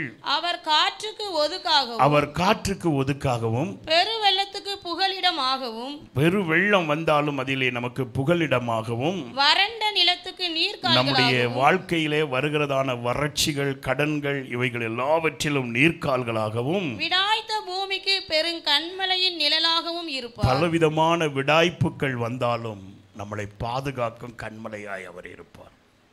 நமக்கு ஒரு ராஜா இருக்கிறார். ನಮಗೆ ಒಂದು ಅರಸನಿದ್ದಾನೆ. அந்த ராஜா எப்படிப்பட்டவர்? ಆ ಅರಸನ ಹೇಗಿರುವವನು? நமக்கு விரோதமா பெருங்காற்றுகள் வரலாம். ನಮಗೆ ವಿರೋಧವಾಗಿ ಬಿರುಗಾಳಿ ಬರಬಹುದು. யோபுக்கு விரோதமாக ஒரு காற்று வந்தது. ಯೋಬನಿಗೆ ವಿರೋಧವಾಗಿ ಒಂದು ಬಿರುಗಾಳಿ ಬಂತು. அந்த காற்று வந்த உடனே அவனுக்கு இருந்த 10 பிள்ளைகள் செத்து போனாங்க. அந்த பெருங்காற்று அப்படி அடிச்சு ಗಾಳಿಯ ನಷ್ಟದಿಂದ ಅವನಿಗಿರೋ 10 ಮಕ್ಕಳು ಸತ್ತು ಹೋದರು. கூடாரம் விழுந்து போச்சு. ಅವನಿದ್ದ ಮನೆ ಬಿದ್ದು ಹೋಯಿತು. ஆனா நமக்கு ஒரு தேவன் இருக்கிறார். ಆದರೆ ನಮಗೊಂದು ದೇವರಿದ್ದಾನೆ. நமக்கு ஒரு ராஜா இருக்கிறார். ನಮಗೊಂದು ಅರಸನಿದ್ದಾನೆ. அவர் பெரும் காற்றுக்கு மறைவிடமாய் இருக்கிறார். ಬಿರುಗಾಳಿಯಲ್ಲಿ ಆತನು ಮರೆಯಾಗಿದ್ದಾನೆ. பெரும் வெள்ளத்திற்கு அவர் புகலிடமாய் இருக்கிறவர். ಆತನು ಮಹಾಪ್ರವಾಹದಲ್ಲಿ ಆಶ್ರಯನಾಗಿರುತ್ತಾನೆ. நமக்கு ஒரு ராஜா இருக்கிறார். ನಮಗೊಂದು ಅರಸನಿದ್ದಾನೆ. அந்த ராஜா வறண்ட பூமிக்கு நீர்க்கால்களாய் இருக்கிறார். ಒಣಗಿರುವ ಭೂಮಿಗೆ ಆತನು ನೀರಿನ ಕಾಲುವೆಯಾಗಿದ್ದಾನೆ. இப்ப இந்த ராஜா தன் மகனுக்கு ஒரு கல்யாணத்தை வைத்திருக்கிறார். ನೋಡಿ, ಈ ಅರಸನು ತನ್ನ ಮಗನಿಗೆ ಹುಡುಗನಿಗೆ ಒಂದು ಮದುವೆ. இந்த கல்யாணத்துக்கு தன்னை சேர்ந்த யாவரையும், தன்னை அறிமுகம் யாவரையும் அவர் அழைத்தார். ಈ ಅರಸನು ತನಗೆ ಪರಿಚಯದವರೆಲ್ಲರನ್ನು ಕರೆದನು. 3வது வசனம் சொல்லுகிறது. 3ನೇ ವಾಕ್ಯ ನೋಡಿ. பிரியமானவர்களே, வாசிங்க பார்க்கலாம். அழைக்கப்பட்டவர்களை கல்யாணத்திற்கு வர சொல்லும்படி, அழைக்கப்பட்டவர்களை கல்யாணத்துக்கு வர சொல்லும்படி எல்லாரையும் வாங்க என்று அவர்களுக்கு ஆளை அனுப்பி அவர்களை வரும்படியாய் சொன்னார். அல்லேலூயா, ஹல்லேலூயா. கர்த்தருடைய நாமத்துக்கு மகிமை உண்டாவதாக. கர்த்தர் நாமಕ್ಕೆ மகிமை. ஆனால் 5வது வசனம் சொல்லுகிறது, வாசிங்க பார்ப்போம். அழைக்கப்பட்டவர்களோ அதை அசட்டை பண்ணி, அவர்கள் அதை அசட்டை பண்ணினார்கள். ನೋಡಿ, ಕರೆಯಲ್ಪಟ್ಟವರು ಏನು ಮಾಡಿದ್ದಾರೆ? ಅದನ್ನು ಅವಲಕ್ಷ್ಯವಾಗಿ ನೋಡಿದರು. அசட்டை பண்ணும் பொழுது, ಅವಲಕ್ಷ್ಯವಾಗಿ ಮಾಡುವಾಗ அழைப்பு நமக்கு கீழாய் தெரியும், ಕರೆಯುವಿಕೆ ಕೆಳಮಟ್ಟಾಗಿ ನೋಡುತ್ತದೆ, மற்றவைகள் நமக்கு மேன்மையாய் தெரியும். ಬೇರೆ ಕಾರ್ಯ ಶ್ರೇಷ್ಠವಾಗಿರುತ್ತದೆ. தேவன் மேல் நமக்கு அசட்டை இருக்கும்போது, ದೇವರ ಕಾರ್ಯದಲ್ಲಿ ಅಲಕ್ಷ್ಯ, ராஜாவின் மேல் அசட்டை இருக்கும் பொழுது, ಅರಸನ ಕಾರ್ಯದಲ್ಲಿ நாம் அசட்டை பண்ணுவதற்கு பல காரியங்கள் நமக்குள்ள இருந்து தோன்றும். ಅಲಕ್ಷ್ಯವಾಗಿ ನೋಡಕ್ಕೆ ಹಲವಾರು ಕಾರ್ಯ ಬರುತ್ತದೆ. ஆனால் வாஞ்சை இருக்கும் பொழுது, ಆದರೆ ಆಸಕ್ತಿ ಇರುವಾಗ, எத்தனை தண்ணீர்களும் வெள்ளங்களும் வந்தாலும், ಎಷ್ಟೇ ನೀರು ಪ್ರವಾಹ, நேசருடைய அன்பை விட்டு நம்மளை பிரிக்கவே ಯೇಸುವಿನ ಪ್ರೀತಿಯಿಂದ ನಮ್ಮನ್ನು ದೂರ ಮಾಡಕ ஹல்லேலூயா, ஹல்லேலூயா. கர்த்தருடைய நாமத்துக்கு மகிமை உண்டாவதாக. கர்த்தர் நாமಕ್ಕೆ ಮಹಿಮೆ. அசட்டை பண்ணும்போது பல காரியங்கள் நாம் சொல்லலாம். ಅಲಕ್ಷ್ಯ ಮಾಡುವಾಗ ಹಲವಾರು ಕಾರ್ಯ ಇರಬಹುದು. இங்க இவர்கள் அசட்டை பண்ணினதனால் காரியங்களை சொன்னார். ನೋಡಿ, ಕರೆಯುವಿಕೆನ ಅಲಕ್ಷ್ಯ ಮಾಡಿದರೆ ಹಲವಾರು ಕಾರ್ಯ. ஒருவன் சொன்னான், ಒಂದು ಮನುಷ್ಯ ಹೇಳಿದ ನೋಡಿ, நான் வயலுக்கு, வாசிங்க பாப்போம். ஒருவன் தன் வயலுக்கு போக வேண்டும் என்று சொன்னான். உழைக்கிற இடத்துக்கு, வேலை செய்கிற இடத்துக்கு நான் போகணும்னு சொன்னான். ಒಬ್ಬನು ಹೇಳಿದನು, ಹೀಗೆ ನನ್ನ ಹೊಳಕ್ಕೆ ಹೋಗಬೇಕು, ನಾನು ಕೆಲಸ. இன்னொருவன் சொன்னான், நான் வியாபாரத்துக்கு போகணும், இதற்கு நேரம் இல்லை என்று சொன்னான். ಇನ್ನೊಬ್ಬನು ಹೇಳಿದ, ನಾನು ವ್ಯಾಪಾರಕ್ಕೆ ಹೋಗಬೇಕು, ಇದಕ್ಕೆ ಸಮಯವಿಲ್ಲ ಅಂತ. கர்த்தருடைய நாமத்துக்கு மகிமை உண்டாவதாக. ಕರ್ತನ ನಾಮಕ್ಕೆ ಮಹಿಮೆ. ராஜா தன் மகிழ்ச்சியை தன் ஜனங்களோடு பகிர்ந்து கொள்ள வேண்டும் என்று விரும்புகிறார். ಅರಸನ ಆಸೆ ನೋಡಿ, ತನ್ನ ಆನಂದ ಜನರ ಬಳಿ ಹಂಚಬೇಕು ಅಂತ ಆಸೆ. எவருக்கும் தன் ஆஸ்தியை ஆஸ்தியை அழிப்பது விருப்பம் கிடையாது. ಯಾರಿಗೂ ತಮ್ಮ ಆಸ್ತಿಯನ್ನು ನಾಶ ಮಾಡಕ್ಕೆ ಆಸೆ ಇಲ್ಲ. ஆனா ஒருத்தருக்கு கல்யாணம் வரும் பொழுது, ಆದರೆ ಒಬ್ಬರಿಗೆ ಮದುವೆ ಬಂದಾಗ ஏன் மற்றவங்களை கூப்பிட்டு தன்னுடைய வீட்டையோ இல்லாட்டி ஏதோ ஒன்று அடமானம் வச்சோ இல்லாட்டி ஏதோ ஒரு சொத்தை வித்தோ இல்லாட்டி தங்களுடைய பணத்தை செலவழித்து ஏன் விருந்து கொடுக்கிறார்கள் என்று சொன்னால், ಯಾಕೆ ವಸ್ತುಗಳನ್ನು ಮಾರಿನೋ ಇನ್ನೊಂದು ಲೋನ್ ತಗೊಂಡು ಯಾಕೆ ಈ ತರ ದೊಡ್ಡ ಔತಣ ಕೊಡ್ತಾರಂದ್ರೆ தங்களுடைய மகிழ்ச்சியிலே ತಮ್ಮ ಸಂತೋಷ தன் இனத்தார் பகிர்ந்து கொள்ள வேண்டும். ಸ್ವಂತದವರು ಸೇರಬೇಕು. தன்னுடைய சந்தோஷத்திலே ಸಂತೋಷದಲ್ಲಿ தனக்கு அறிமுகமானவர்கள் எல்லாரும் வர வேண்டும். ತನಗೆ ಪರಿಚಯ ಇರೋರೆಲ್ಲರೂ ಬರಬೇಕು. அவங்க எல்லாரும் என் சந்தோஷத்தை பகிர்ந்து கொள்ளணும். ಅವರೆಲ್ಲರೂ நான் வைத்திருக்கிறதான இந்த மகிழ்ச்சி அவர்களுக்கும் உண்டாகணும். ನನ್ನ ಸಂತೋಷದಲ್ಲಿ ಅವರು ಭಾಗವಹಿಸಬೇಕು. அதனால தான் நம்ம கல்யாணத்துக்கு என்ன செய்யறோம், கூப்பிட்டு பிரியமானவர்களே நல்ல ஒரு பிரியாணி, பாயாசம், ஆயாசம் எல்லாம் செய்கிறோம். ಅದಕ್ಕಾಗಿ ಮದುವೆಗೆ ಆಹ್ವಾನ ಮಾಡಿ ಇನ್ವಿಟೇಷನ್ ಕೊಟ್ಟು ಬಿರಿಯಾನಿ ಪಾಯಸ ಎಲ್ಲ இவ்வளவு ಕೊಡ್ತೀವಿ. காரியம் செய்யறது எதுக்குன்னா, ಇಷ್ಟು ಕಾರ್ಯ ಮಾಡುವುದು தேவன் எனக்கு ஒரு மகிழ்ச்சியான காரியத்தை என் குடும்பத்துல செஞ்சிருக்கிறார். ದೇವರ ಒಂದು ಸಂತೋಷ ಕಾರ್ಯ ನನ್ನ இந்த ಕುಟುಂಬದಲ್ಲಿ ಮಾಡಿದ್ದಾರೆ. சந்தோஷத்தை நீங்க பகிர்ந்து கொள்ள வேண்டும். ಇದರಲ್ಲಿ ನೀವು ಭಾಗವಹಿಸಬೇಕು. ராஜா தன் மேட்டிமையை காட்டும்படியா இந்த விருந்தை வைக்கவில்லை. ನೋಡಿ, ಅರಸನು ನನಗೆ ಇಷ್ಟು ಸಂಪತ್ತಿದೆ, ಆಸ್ತಿ ಇದೆ ಅಂತ ತೋರಿಸಕ್ಕೆ தன் ಮಾಡಲಿಲ್ಲ. ஜனங்கள் மேல் வைத்திருக்கிற அன்பை வெளிப்படுத்தும்படியாய், ಪ್ರಜೆಗಳ ಮೇಲೆ ಇಟ್ಟಿರುವ ಪ್ರೀತಿಯನ್ನು ತೋರುವುದಕ್ಕಾಗಿ, அவர்கள் மேல் வைத்திருக்கிற பிரியத்தை வெளிப்படுத்தும்படியாய் ಪ್ರಜೆಗಳ ಮೇಲೆ ಇಟ್ಟಿರುವ ಪ್ರೀತಿಯನ್ನು ತೋರಿಸುವುದಕ್ಕೆ அவர்களுக்கு இந்த அழைப்புதலை கொடுத்தார். ಅವರಿಗೆ ಇಷ್ಟು ಕರುವಿಕೆ ಕೊಟ್ಟನು. ஹல்லேலூயா, ಹಲ್ಲೆಲೂಯಾ, ஹல்லேலூயா. ಹಲ್ಲೆಲೂಯಾ. எல்லாருக்கும் கூட அவனுக்கு கொடுத்துறாத, என்ன அந்த சரியில்லை. ಎಲ್ಲರಿಗೂ ಕೂಡ ಅವನಿಗೆ போன வாட்டி என் கல்யாணத்துக்கு என்னுடைய கல்யாணம் 1946 நடந்துச்சு. அப்போ கல்யாணத்துக்கு வரும் பொழுது 5 பயல்வா வந்தானே வெறும் கவரை கொடுத்துட்டு போயிட்டாங்க. அதனால அந்த காலத்துக்கு அப்படி யாரும் கல்யாணத்துக்கு கூட மாட்டாங்க. ಯಾರು ಮದುವೆಗೆ ಆತರ ಯಾರು ಕರೆಯುವುದಿಲ್ಲ. ஹல்லேலூயா, ಹಲ್ಲೆಲೂಯಾ. அன்பை வெளிப்படுத்தும்படி ತಮ್ಮ ಪ್ರೀತಿಯನ್ನು ತೋರಿಸುವುದು, தேவன் தங்களுக்கு சந்தோஷத்தை கொடுத்த அந்த சந்தோஷத்தை வெளிப்படுத்தும்படி, ದೇವರು ಕೊಟ್ಟಿರುವ ಸಂತೋಷನ ಹಂಚುವುದಕ್ಕೆ, எனக்குள்ள இருக்கிற சந்தோஷத்தை எல்லாரும் பகிர்ந்து கொள்ளும்படி ನನ್ನ ಬಳಿ ಇರುವ ಸಂತೋಷ ಎಲ್ಲರೂ ನೋಡಬೇಕು. இந்த ராஜாவும் அப்படித்தான் செஞ்சார். ಅರಸನು ಇದನ್ನೇ ಮಾಡಿದರು. ஆனால் இவர்களுக்கோ அந்த ராஜாவின் மேல் ஒரு அசட்டை. ಆದ್ರೆ ನೋಡಿ, ಜನರಿಗೆ ಅರಸನ ಕೆಲಸ ಒಂದು ಆಲಸ್ಯವಾಗಿ, ராஜாவுடைய ஆட்சியில் தான் இருக்கிறார்கள். ಅರಸನ ಆಳ್ವಿಕೆಯಲ್ಲೇ ಇದ್ದಾರೆ ಇವರು. But they don't want to be obliged to the delightment of the king. ಆದರೆ ಅರಸನ ಆನಂದದಲ್ಲಿ ಹಂಚುವುದಕ್ಕೆ ಇವರಿಗೆ ಆಸೆ ಇಲ್ಲ. அவங்களுக்கு அந்த சந்தோஷத்துல பங்கெடுக்கிறதுக்கு விருப்பம் இல்லை. ಅರಸನ ಆನಂದದಲ್ಲಿ ಇರಕ್ಕೆ ಇವರಿಗೆ ಇಷ್ಟ ಇಲ್ಲ. தங்களுடைய வேலைகள் அவர்களுக்கு சந்தோஷம், ತಮ್ಮ ಕೆಲಸ ಅವರಿಗೆ ದೊಡ್ಡದಾಗಿದೆ. தங்களுடைய காரியங்கள் தான் தங்களுக்கு சந்தோஷம், ತಮ್ಮ ಕಾರ್ಯ ಅವರಿಗೆ தங்களுக்கு முக்கியமாய் வைத்திருப்பதுதான் அவர்களுக்கு சந்தோஷம். ತಮ್ಮ ಕಾರ್ಯ ಯಾವುದು ಮುಖ್ಯವಾಗಿ ಇಟ್ಟಿದ್ದರೋ ಅದೇ ಅವರಿಗೆ ದೊಡ್ಡದಾಗಿತ್ತು. ஆண்டவருடைய சந்தோஷம் தான் நம்முடைய சந்தோஷமா இருக்கும். ನೋಡಿ, ನಮ್ಮ ಜೀವನದಲ್ಲಿ ದೇವರ ಸಂತೋಷ ನಮ್ಮ என்னோட ಜೀವನದಲ್ಲಿ இருக்கிறவங்க ಸಂತೋಷವಾಗಿರಬೇಕು. மாத்திரம் சொல்லுங்க பாப்போம். ನನ್ನ ಬಳಿ ಇವರು ಮಾತ್ರ ಹೇಳಬಹುದು, தேவனுடைய சந்தோஷம் தான் எனக்கு சந்தோஷம். ದೇವರ ಸಂತೋಷವೇ ನನ್ನ ಜೀವನದಲ್ಲಿ ಸಂತೋಷವಾಗಿರಬೇಕು. கர்த்தரிடத்துல மனமகிழ்ச்சியா இருந்தால் ಕರ್ತನ ಬಳಿ ಆನಂದವಾಗಿ என்ன நடக்கும்? ಏನು ನಡೆಯುತ್ತದೆ? கர்த்தரிடத்தில் மனமகிழ்ச்சியா இரு, ಕರ್ತನಲ್ಲಿ ಉಲ್ಲಾಸ. அவர் உன் இருதயத்தின் வேண்டுதல் எல்லாவற்றையும். நம்ம என்ன நினைச்சுக்கிறோம்? ನಾವೇನ್ ನೆನೆಸುತ್ತೇವೆ? என் காரியத்துல தான் நான் பிரயாசப்படும், ನನ್ನ ಕಾರ್ಯದಲ್ಲಿ ನಾನು ಪ್ರಯಾಸ என் காரியத்துக்கு முக்கியத்துவம் கொடுக்கணும். ನನ್ನ ಕಾರ್ಯದಲ್ಲಿ ಮುಖ್ಯತ್ವ ಕೊಡಬೇಕು. அப்ப அவர் எப்படி உனக்கு கிரியை செய்ததுல சந்தோஷப்படுவார்?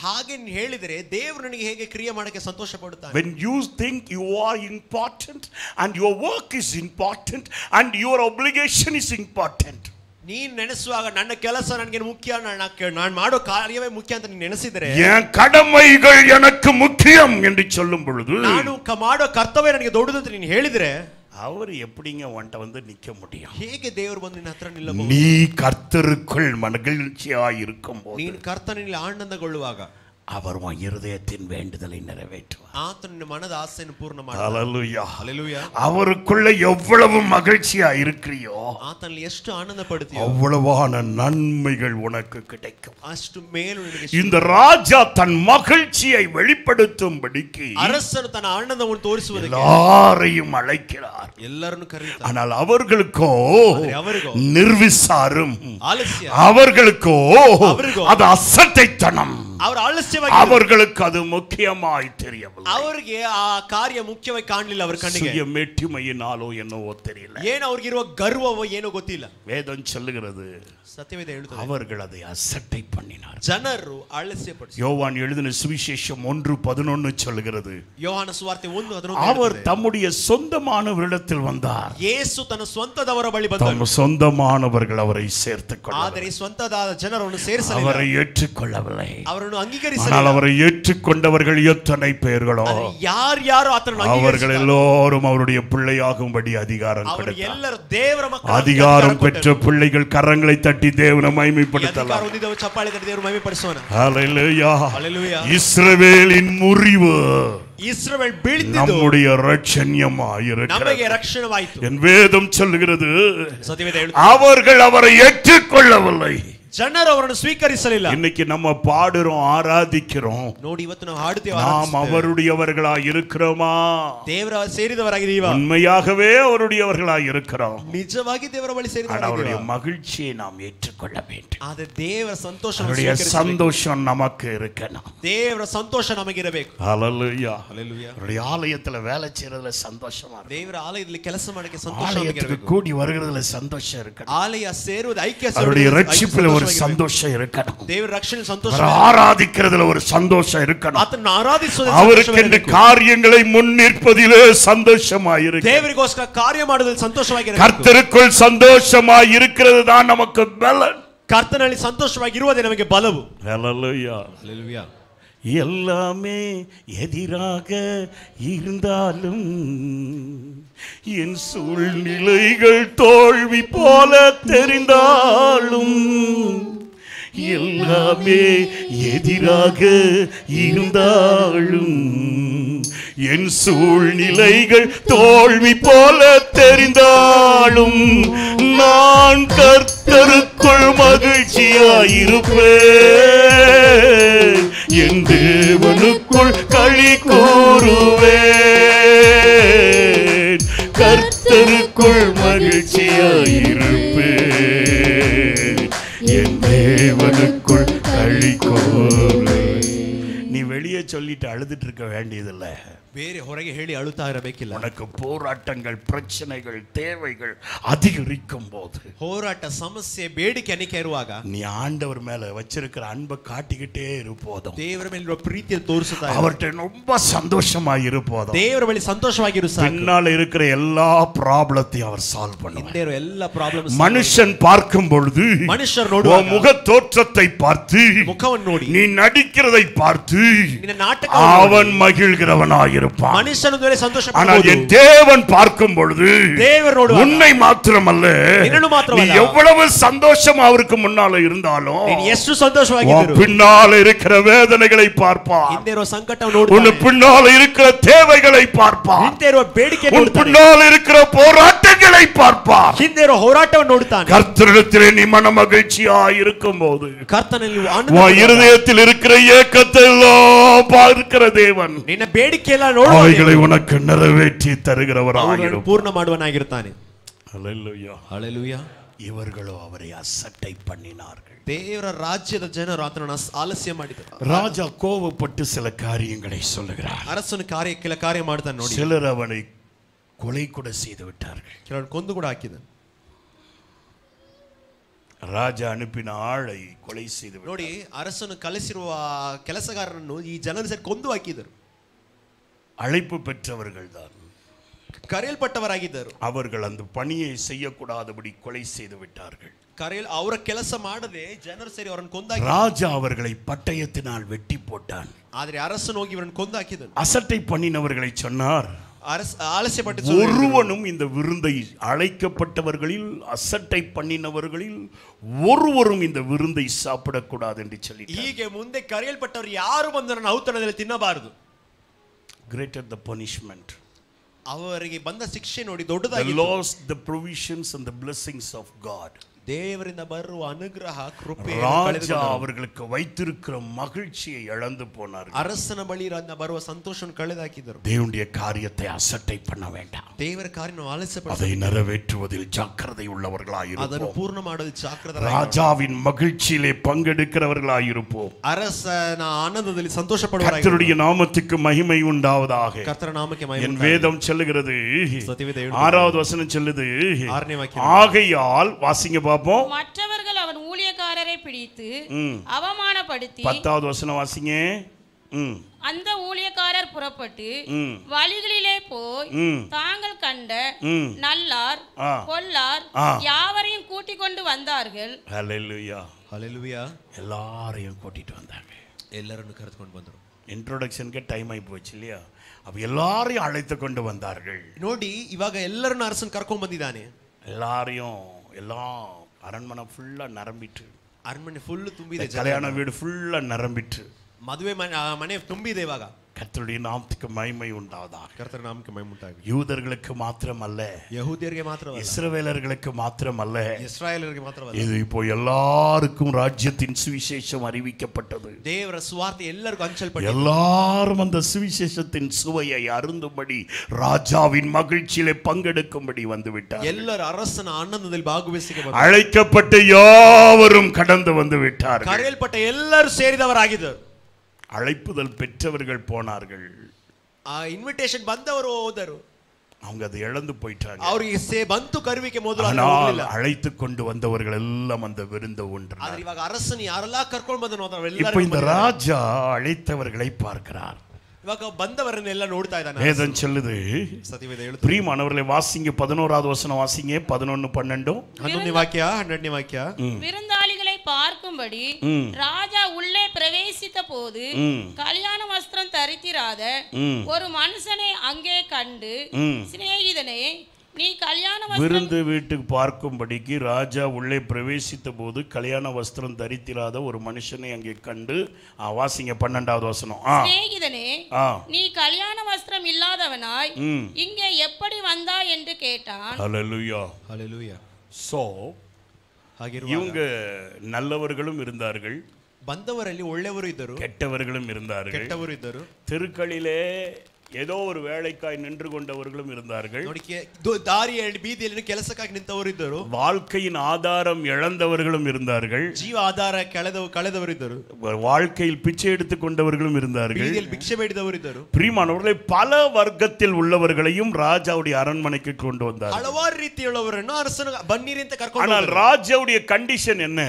ಅರಸನ ಕಂಡೀಷನ್ ಏನು? அவனுடைய இந்த மாளிகைக்குள் வர வேண்டும் என்று சொன்னால், ಅರಣ್ಮನೆ ಒಳಗೆ ಬರಬೇಕಾದ್ರೆ, அந்த விருந்து சாலைக்கு வருவதற்கு முன்பாக ಊಟದ ಮನೆಗೆ ಬರ ಮುಂಚೆ அவர்களுக்கு ஒரு வஸ்திரம் கொடுக்கப்படுகிறது.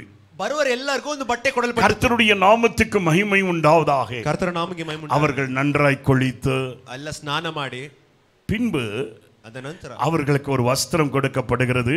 ಅವರಿಗೆ ಒಂದು ಬಟ್ಟೆ ಕೊಡಲ್ಪಡುತ್ತದೆ. தங்களுடைய எல்லா பழைய தோற்றத்தையும் களைந்து தூர போட்டுறணும். ಹಳೆ ಬಟ್ಟೆಯನ್ನು ದೂರ ಇಡಬೇಕು. ಇವರು பிரியமானவர்களை தங்களை குளிப்பாட்டி கொள்ளணும், ಸ್ನಾನ ಮಾಡಬೇಕು. இப்போ பிரியமானவர்களே, அந்த ராஜாவுடைய வஸ்திரத்தை உடுத்தி கொள்ளணும். ಅರಸನ ಬಟ್ಟೆ ಧರಿಸಿ, ராஜா கொடுத்த அந்த வஸ்திரத்தை உடுத்தி கொண்டு ಅರಸನ ಬಟ್ಟೆಯನ್ನು ಧರಿಸಿ அவர்கள் விருந்துக்கு வர வேண்டும். ಔತಣ ಮನೆಗೆ ಬರಬೇಕು. கர்த்தருடைய நாமத்துக்கு மகிமை உண்டாவதாக. ಕರ್ತನ ನಾಮಕ್ಕೆ ஒருவேளை அழைப்புதல் பெற்றுக் கொண்டிருந்தால் ಕರುವಿಕೆ ಬಂದಿದ್ರೆ அவர்கள் ஆயத்தத்தோடு வந்திருப்பார்கள். ಸಿದ್ಧರಾಗಿ ಬಂದಿರಬಹುದು. ஏன்னா அநேக நாட்களுக்கு முன்னால கொடுத்திருப்பாங்க. அதுக்குன்னு கல்யாணத்துக்கு போகிறதுக்காக ஒரு கொண்டையை வாங்கியிருப்பாங்க, ஒரு கல்யாணத்துக்கு போறதுக்காக கொஞ்சம் நகையை வாங்கியிருப்பாங்க, கல்யாணத்துக்கு போகிறதுக்காக ஒரு பிரியமானவர்களே சில பொருளை வாங்கி தங்களை டெக்கரேட் பண்ணிட்டு, நான் தான் அவளை காட்டிலும் நான் அழகா இருக்கிறேன்னு சொல்லி கல்யாணத்தில் பிரியமானவர்களே சிங்காரத்தோடு வந்திருப்பாங்க.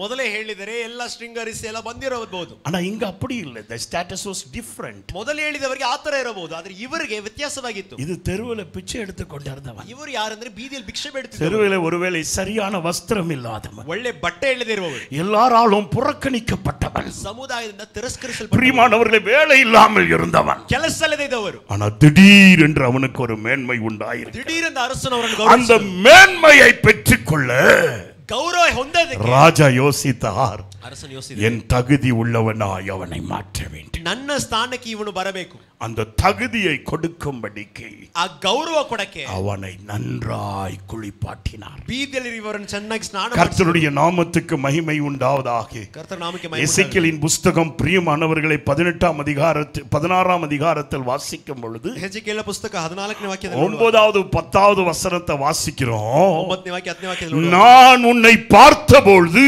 ನಾನು ನಿನ್ನ ನೋಡಿದಾಗ மிதிக்கப்படக்கூடியவனாய் நீ காணப்பட்டாய். ಜನರು ನಿನ್ನ ತುಳಿಯುವ ರೀತಿ ನೀನಿದ್ದೆ. எப்படி இருந்தா? ನಿನ್ನ ನೋಡಿದ್ರೆ ಹೇಗಿದ್ರು ಜನರು? ஜனங்கள் உன்னை பார்த்தபோது ಜನರು ನಿಮ್ಮನ್ನು ನೋಡಿದಾಗ நீங்க மிதிக்கப்படக்கூடிய அளவுக்கு நீங்கள் இருந்தீர்கள். ಜನರು ನಿಮ್ಮನ್ನು ತುಳಿಯುವ ರೀತಿ ಇದ್ದಿರಿ. 6வது வசனம் நினைக்கிறேன், வாசிங்க பார்க்கலாம். இந்த தேசத்திலே எசேக்கியேல் ஏனெனில் 16 ஏனெனில் இதோ இவ்விடத்திலே நான் உன்னருகே கடந்து போகும்போது மிதிக்கப்படுவதற்கு ஏதுவாய் நீ காணப்பட்டாய். ಜನರು ತುಳಿದು ಹಾಕುವ ರೀತಿ ಇದೆ. தூக்கி எறியப்பட்ட என்னை வேண்டும் என்று சொல்லி சேர்த்து கொண்ட அன்பின் நேசரே, தூக்கி எறியப்பட்ட என்னை வேண்டும் என்று சொல்லி சேர்த்து கொண்ட அன்பின் நேசரே,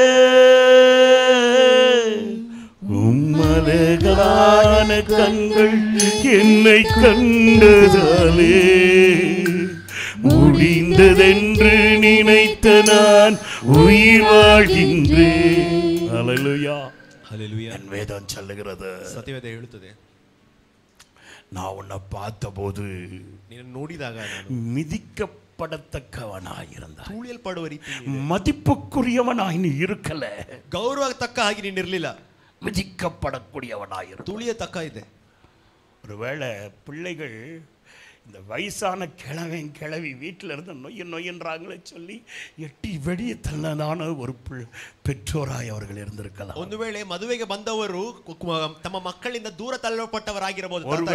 ஸ்கூல்லையோ படிப்பிலையோ அந்த பிள்ளைகள் சிரம் இல்லாதபடியாலே தூக்கி எறியப்பட்டவர்களாக, இவன் படிக்கிறதுக்கே லாக்கி இல்லைன்னு சொல்லி எறியப்பட்டவர்களாக இருந்திருக்கலாம். ಒಂದು ವೇಳೆ ಈತನು ಓದಕ್ಕೆ ಲಾಯಕಿಲ್ಲ ಅಂತ ಹೊರಗೆ ಹಾಕಲ್ಪಟ್ಟವರಾಗಿರಬಹುದು. ஒருவேளை இவனுடைய மூர்க்கத்தின் நிமித்தமாக, ಇವನ ಬುದ್ಧಿಹೀನದಿಂದ இவன் பிரயோஜனமற்றவன் என்று சொல்லி தூக்கி எறிந்தவர்களாக இருந்திருக்கலாம்.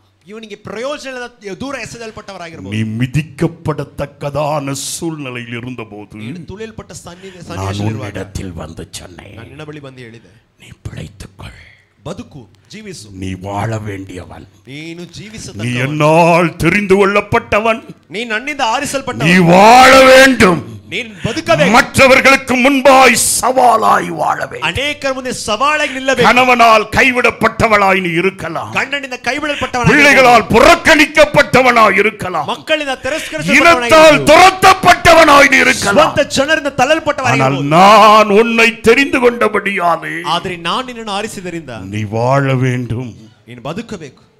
இதான் சொல்லுது ಸತ್ಯವೇದ ಹೇಳುತ್ತದೆ. எசேக்கியேலின் புத்தகம் 16:9-10 வாசிக்கும் போது, ಹೆಜ್ಕೇಲ ಪುಸ್ತಕ 16:9-10 நீ பிழைத்திரு என்று சொன்னதான தேவன் ಜೀವಿಸು ಅಂತ ಹೇಳಿದ ನಾನು அவனை கழுவினார், ಅವರನ್ನು ತೊಳೆದರು, ஜலத்தினால் முழுவதும் முள்காட்டி கழுவினார், ಜಲದಿಂದ ಸ್ನಾನಪಡಿಸಿ ಶುದ್ಧಪಡಿಸಿದನು, காணப்பட்டதான எல்லா இரத்த சலனத்தையும் அருவருப்பையும் நீக்கிவிட்டார், ರಕ್ತ ಎಲ್ಲನೂ ಒರೆಸಿದನು. வேதம் சொல்லுது, ಸತ್ಯವೇದ ಹೇಳುತ್ತದೆ, இரத்தாம்பர சிவப்பு வஸ்திரத்தினால் உடுத்தினார், ಒಂದು ಗೌರವದ ಬಟ್ಟೆ ಕೊಟ್ಟನು. கர்த்தருடைய நாமத்துக்கு மகிமை உண்டாவதாக. ಕರ್ತನ ನಾಮಕ್ಕೆ ಮಹಿಮೆ ಉಂಟಾಗಲಿ. அருமையான தேவனுடைய பிள்ளையே, ದೇವರ ಮಕ್ಕಳೇ, தேவன் நமக்கு ஒரு ரட்சிப்பின் வஸ்திரத்தை கொடுத்திருக்கிறார். ದೇವರು ನಮಗೆ ಒಂದು ರಕ್ಷಣೆ ಬಟ್ಟೆ வேதத்தில் ಅನೇಕ ವಸ್ತ್ರங்கள் இருக்கிறது.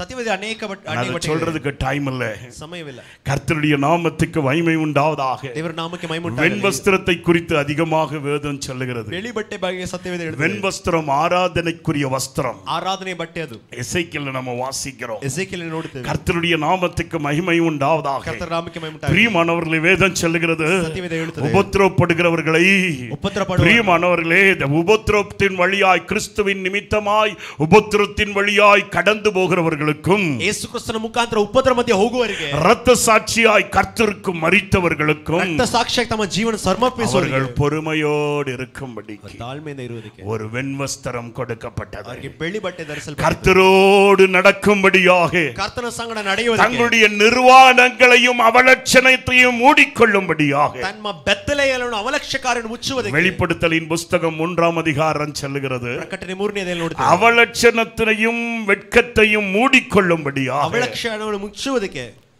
ஒரு வெண்வஸ்திரம் அவர்களுக்கு கொடுக்கப்பட்டது. ಅವರಿಗೆ ಬೆಳ್ಳಿ ಬಟ್ಟೆ ಕೊಡಲ್ಪಡುತ್ತದೆ. கர்த்தருடைய நாமத்துக்கு மகிமை உண்டாவதாக. ಕರ್ತನ ನಾಮಕ್ಕೆ ಮಹಿಮೆ ಉಂಟಾಗಲಿ. அருமையான தேவனுடைய பிள்ளையே, ಪ್ರಿಯ ದೇವರ ಮಕ್ಕಳೇ, நான் இங்க வேதம் சொல்லுது பாருங்க. ಆದರೆ ಸತ್ಯವೇದ ಹೇಳುತ್ತದೆ ನೋಡಿ. நீங்க நீதிமொழிகளின் புஸ்தகம்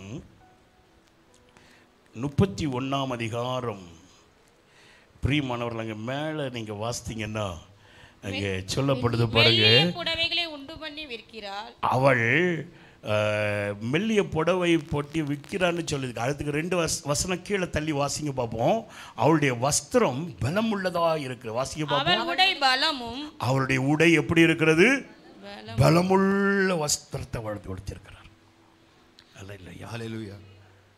அவளுடைய உடை எப்படி இருக்கிறது? பலமுள்ள ஒரு வஸ்திரம், பலமுள்ள அந்த உடுப்பு. கர்த்தருடைய நாமத்துக்கு மகிமை உண்டாவதாக. கர்த்தர் நாமಕ್ಕೆ ಮಹಿಮೆ ಉಂಟಾಗಲಿ.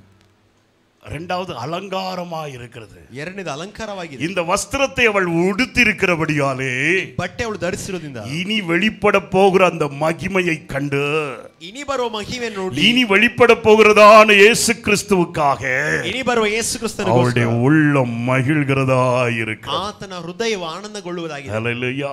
ஹல்லேலூயா. தேவ பிள்ளைகளுக்கு வஸ்திரம் முக்கியம். தேவர மக்களுக்கு பட்டை முக்கிய. கர்த்தருடைய நாமத்துக்கு மகிமை உண்டாவதாக. கர்த்தர் நாமಕ್ಕೆ ಮಹಿಮೆ ಉಂಟಾಗಲಿ. யூதாவின் புத்தகத்தில் வாசிக்கும் போது அங்கே வேதம் சொல்லுது, யூதாದ புத்தகದಲ್ಲಿ ನೋಡುವಾಗ மாம்ச கரைகளை வெளிப்படுத்துகிற வஸ்திரங்கள் உண்டு, ಶರೀರದ ಕೊಳೆತನ್ನು ತೋರಿಸುವ ಬಟ್ಟೆ ಉಂಟು. நான் இப்ப அதெல்லாம் சொல்ல டைம் இல்ல, ಸಮಯವಿಲ್ಲ ಅದರ ಬಗ್ಗೆ ಮಾತಾಡ. தேவனுடைய பிள்ளையே, நம்முடைய வஸ்திரமானது பலமுள்ளதா இருக்க, நம்ம பட்டை பலமுள்ளதாக, இந்த வஸ்திரம் தரித்தவர்கள் வருங்காலங்களை குறித்து மகிழ்ச்சியா இருப்பார்கள். இவர் ಬರುವ ಕಾಲಕ್ಕೆ ಆನಂದವಾಗಿ ಇರುತ್ತಾರೆ. ஏன்னு சொன்னா, ಯಾಕಂದ್ರೆ பிரியமானவர்களே, வேத வசனம் சொல்லுது, ಸತ್ಯವೇದ ಹೇಳುತ್ತದೆ, இந்த நம்ம ஒரு ஐக்கிய பந்தி வச்சிருக்கிறோம் இல்லையா, ஐக்கிய பந்தி, இந்த ஐக்கிய பந்தி இம்மைக்காக மாத்திரம் இல்ல, ಈ ಕಾಲಕ್ಕೆ ಮಾತ್ರ நமக்கு அது நித்தியத்தையும் அது அடையாளமாய் காட்டுகிறது. அது நித்தியಕ್ಕೆ ಗುರುತಾಗಿದೆ. நமக்கு ஒரு மகிமையின் நம்பிக்கை இருக்கிறது. மகிமைய நம்பிக்கை ಇದೆ. அந்த நம்பிக்கை என்ன? நம்பிக்கை கர்த்தருடைய எக்கால சத்தம் தொனிக்கும் போது துத்தூரிய சப்த நாம் எல்லோரும் இமைப்பொழுதிலே மறுரூபம் அடைவோம். ಈವಾಗಲೇ ರೂಪಾಂತರಗೊಳ್ಳುತ್ತೇವೆ. மத்தியாகாயத்தில் எடுத்துக் கொள்ளப்படுவோம். மத்திய ஆகாசத்தில் கொண்டு ಹೋಗப்படுவோம். அங்கே ಅಲ್ಲಿ ஆட்டுக்குட்டியானவரோடு ದೇವರ ಕುರಿಮರಿಯಾದ 7 வருஷம் விருந்துண்போம். 7 ವರ್ಷ ಪಂಕ್ತಿ வெகுமதியும் கனமும் அங்கே நமக்கு உண்டாயிருக்கும். கனவு நமக்கு ಸಿಗುತ್ತದೆ. 7வது வருடம் முடிவிலே 7ನೇ ವರ್ಷ ಅಂತ್ಯದಲ್ಲಿ பிரியமானவர்களே, மீண்டும் இந்த பூமியில் கடந்து வருவோம். ಮತ್ತೆ ಭೂಮಿಗೆ ಬರುತ್ತೇವೆ.